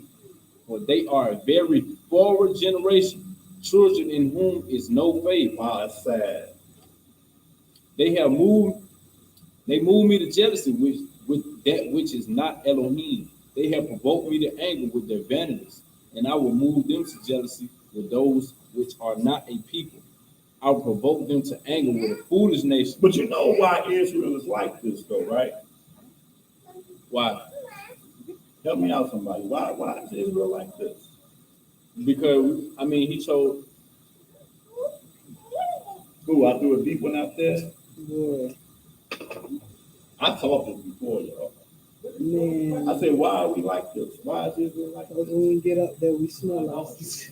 I think it's just the people that he chose fear. He ain't pick a nice, beautiful people like that. You know. This is just me saying it, but I'm sure I can go in scripture and prove this. Job is our example. Oh, I know where you're going. Go ahead. Where am I going? Because it's the thing between the Most High. Between the Most High and Satan. Oh. Satan ain't dealing with these other nations the way that he's dealing with us. He tried to move Job to evil, even though Job was perfect. And he dealt with his people the same exact way. the nations are doing whatever they're doing by whatever means that they're doing, because if they have not been taught, they're going to follow after whatever idols they follow, whatever. But we, just like he came after Adam, right? We're the same exact way. Right. I'm going to show Yah that this flesh that's made lower than me ain't going to keep these commandments. They ain't going to be better than me. Mm. You know, I've been keeping this for thousands of millennia, whatever, and I failed and took a third with me. But these people that you made that's supposed to rule over me, oh man. Yahshua. It said after Yahshua fasted for 40 days and 40 nights, he was taken up to the mountain to be tempted of Satan. This is the game that's going on right now today. That's why we, his chosen, fall for it so easily, because he keep all these temptations before our face to prove to the Father that, oh no, it ain't gonna happen. This is the reason why when you read it, you see, man, we did this, we did that, we did that. We like, what's really going on with us? Why is it like this? Because Satan is right there in the midst. Peter, look. Satan had desired to sift you like wheat. Yeah, I was talking about this same thing last night. Right. This is how Satan operates. Satan is going to always be dealing with his people harder than he deals with just anybody out there. That's the answer to that. And that's the reason why, man, we don't keep our mind stayed on him and not be distracted like our people are distracted easy. But like I be trying to tell people, like, man, you get over here, you get caught up in everything about this nation. Voting is the answer. This is the answer. Don't you know that you have ancestors that refuse to even take part of this stuff? But you cannot see past your own reality, which is a reality made up of the people that oppress you, that rule over you. Still a slave. Still a slave, man. So, yep, you have to say Stockholm. Yep. Yes. We're the originators of what they call Stockholm. Serious. We're the case study of it, but it ain't just start from here. But look there, check out this connection. Watch this. Go ahead. Read that 21 again. They have moved me to jealousy with that which is not Elohim. They have provoked me to anger with their vanities, and I will move them to jealousy with those which are not a people. I will provoke them to anger with the foolish nation. Wow, who was this foolish nation he's talking about? That he's going to provoke us to anger. I know it couldn't be the. But wait, what? Right, what you say? I said I know it couldn't be the Ashkenazi Sephardi. Wow, but this is crazy though, because you know what they teach? Because Paul quotes this in Romans. Right. Yeah, I remember that. Now, well, who they be teaching it is? The North Kingdom. The North Kingdom. Are you stupid? You must be a special kind of stupid to believe that doctrine. Because Paul quotes this. And we're telling Paul that he's talking to real Romans. Yeah. Them ain't no Romans. Them, like they're the Northern Kingdom. And I wonder how he would provoke us to jealousy with a people he said was supposed to be saved anyway. Right. We provoked ourselves to jealousy. And we are the foolish nation. Wow. See that? Oh, man. But this is what Paul was only quoting this. When he quoted it in Romans, the 10th chapter. Yep. So, and so the thing is that we don't have a name here, but we do know according to 28 that this is the people that we know our fathers have known. Mm-hmm. Speaking the language that we our fathers have not Right. understood. Exactly. You see that? Sure. But then when Paul talked to the Romans, he's like, oh, okay, now we know what it was. You know, he's teaching the Romans about, hey, all these people that he quoted, and he didn't know nothing about no Romans, no Greeks. Yes, sir. Right. Mm-hmm. Oh, at this time they won the nation. No. We had no idea who these people were. The Japhetic people. But they doing their own. They were doing their own. They were gone. They were gone. When you look at the people that we had wars with, had alliances with, they were all Hamites and Shemites. Not until Nebuchadnezzar, king of Babylon, came on the scene, the new Neo-Babylon, we like, oh, damn. And we see Ethiopia, we were So scared. that was the Persian then. Right. Yeah, Yep, that was the beginning of it. Persian and Medes. Yep. That's why we see the word Gentiles in the scriptures. Gentiles is a capital letter. G is a proper noun. It ain't just any people. It's just specific people. But anyway, verse 22. For a fire is kindled in my anger, and shall burn into the lowest hell, and shall consume the earth with her increase, and set on fire the foundations of the mountains. I will heap mischiefs upon them. I will spin mine arrows upon them. They shall be burnt with hunger, and devoured with burning heat, and with bitter destruction. I will also send the teeth of beasts upon them, with the poison of serpents of the dust. Parasites. The sword without and terror within shall destroy both Wait a the minute, young. sword without and terror within. How does that work, man? How does that work? Okay. I'm kind of scared to walk into the neighborhoods of my enemy because the police is going to pull me over and SYZ, whatever, falsely accuse me, plant drugs on me, whatever. But then I go back to the within my own land, so neighborhood, and now I got to worry about the terror within. The sword without and the terror within. Well, you get it coming and going. Wow. Would Elohim, it was evening. Would Elohim, it was morning. Yeah, We all know which way. around 28. Right. Mhm. But as you said, the sword without and the terror within shall do what? So the sword without, the terror within, shall destroy both the young man and the virgin, the suckling, and also with the man of gray hairs, indiscriminate. Right. Nobody. No discrimination. Okay. Everybody gonna get it. I said, I will scatter them into corners. I will make the remembrance of them to cease from among men. Right. Wherever you at, don't nobody remember you. I know how you got here. Your ancestors were slaves. From what country? I don't know. They were slaves. That's heard in Russia. That's heard in Japan. That's heard in England. That's heard in all the four corners of this earth. We are a mystery. If I'm an Italian and my name is Giordano, set up.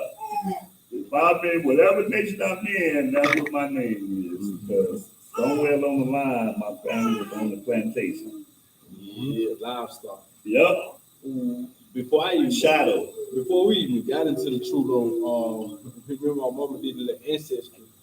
Her maternal side, her European side, like it go back names, way past what our name stopped in 1600. You feel what I'm saying? Prior to that, we was just considered livestock coming on the ship and documenting no name. Right. So by the time we got over here, we just whatever name That's the right. slave master was. You know what I'm saying? Yep. He ain't got no name no more. Yep. Wow. I would make the remembrance of them to cease from among men. Then 27. Were it not that I fear the wrath of the enemy, lest their adversaries should behave themselves strangely, and lest they should say, our hand is high, and Yahuwah have not done all Right. this. For they are a nation void of counsel, neither is there any understanding in them. I ain't lying. Oh, that they were wise, that they understood this, that they would consider their latter end. Here we are. How should one chase 1,000? How should one chase 1,000? Right. And two put 10,000 to flight, What's up? What? except that Rock had sold them, and Yahuwah had shut them up. That's the only way possible. For I their got Rock. a few men on a boat, and I go to a whole nother land, and I just come back with my boat full of people. The boat itself still got more people that stole the was on top of the boat. Only the Father could have allowed that to happen. Man, he said, though we only consider our latter end. Go ahead. For their Rock is not as our Rock, even our enemies themselves being judges. For their vine is of the vine of Sodom, and of the fields of Gomorrah. Their grapes are grapes of gall. Their clusters are bitter. Their wine is the poison of dragons, the cruel venom of asps. I don't even know what that is. Ants are snakes. Oh, Cobras. Mm. Right. is not this laid up and stored with me and sealed up among my treasures? To make to me belong vengeance and recompense. Their foot shall slide in due Man, time. we done read that a few times, right? Mhm. It don't belong to us, it belong to him. Go ahead. For the day of their calamity is at hand, and the things that shall come upon them make haste. For Yahuwah shall judge his people and repent himself for his servants. When he seeth that their power is gone, and there is none shut up or left, and he shall say, where are their idols, their rock in whom they trusted? Right. Right. Which did eat the fat of their sacrifices and drank the wine of their drink offerings. Yep. Let them rise up and help you and be your protection, Mhm. since you trust in them. That's right. See now that I, even I, am he, and there is nobody with me. Right. I kill and I make alive. I wound and I heal. Neither is there any that can deliver out of my hand. Nope. For I lift up my hand to heaven and say, I live forever. If I wet my glittering sword and my hand take hold on judgment, I will render vengeance to my enemies and reward them that hate me. He was going to reward them. I will make my arrows drunk with blood, and my sword shall devour flesh. And that with the blood of the slain of the captives and of the captives from the beginning of revenges upon the enemy. Rejoice, O ye nations, with his people, for he will avenge the blood of his servants and will render vengeance to his adversaries and will be merciful unto his land and to his Ooh, people. do y'all know how deep that 43rd verse is? Do y'all see where this is written at? Even more important, so you understand the proper context. Father already understood where his people would be at. We are among all the nations. Mm-hmm. And he's telling the nations, So rejoice. bro, Yeah. rejoice, O you nations, with his people. Mm. Huh? Mm. So if we're being right, we're going to have people of other nations that's going to rejoice with his people. That's deep. Do you see that? This is not some new dynamic right here. Rejoice the nations with his people. Right, for he will avenge the blood of his servants and will render vengeance to his adversaries and will be merciful unto his land and to his people. So among all the stuff that's going on with his people, he telling the nations, look, rejoice with the people. That's why the Christians be like, what they say, bless Israel, the land Right. over there. Right. I ain't got no clue. Nope. No clue. None whatsoever, y'all. We closing out with this Psalm 146. Ain't not to your own understanding, but what you think you know, Mm. whew, it ain't what it is. Right. Psalm 146, y'all. That's what we closing out with. Psalm 146 and verse 1.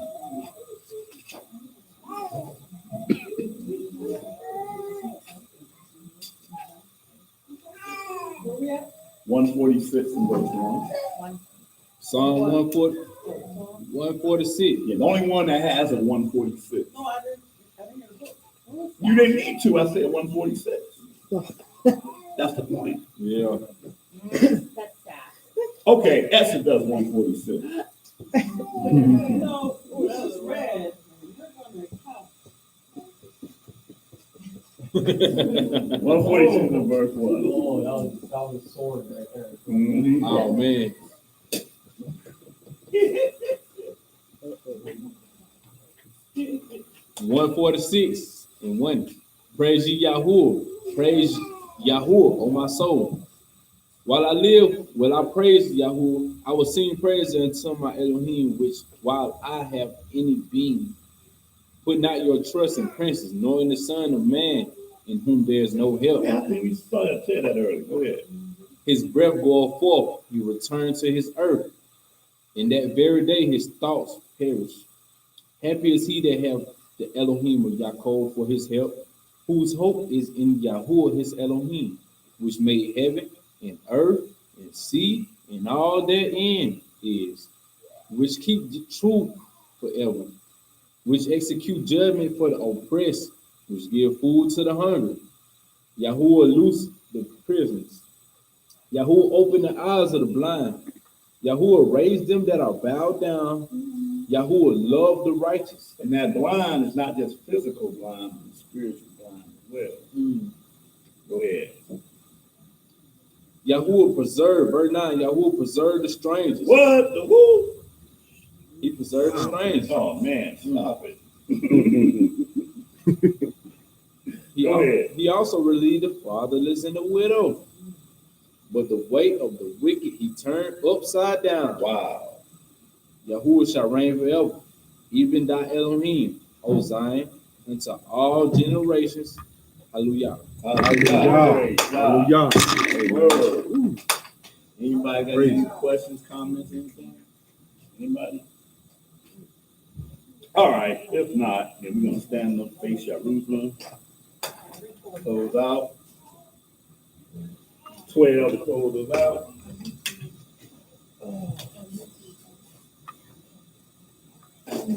Hallelujah. Hallelujah. Thank you, Father. Lord, we thank you for this word that you've given to us. We ask that you,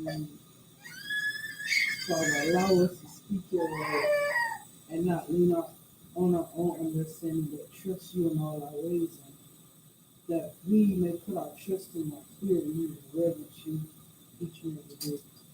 Lead us and guide us into all truth. Father, let us not step off of the path that you put before us, but that we may walk faithfully, truthful among you, Father. Wash us of all iniquity and cleanse us of all unrighteousness, Father. Allow us to continue in your word. We thank you, we give you all the honor and all the glory, and Yeshua and Mashiach in your name. Hallelujah. Yeah. Right.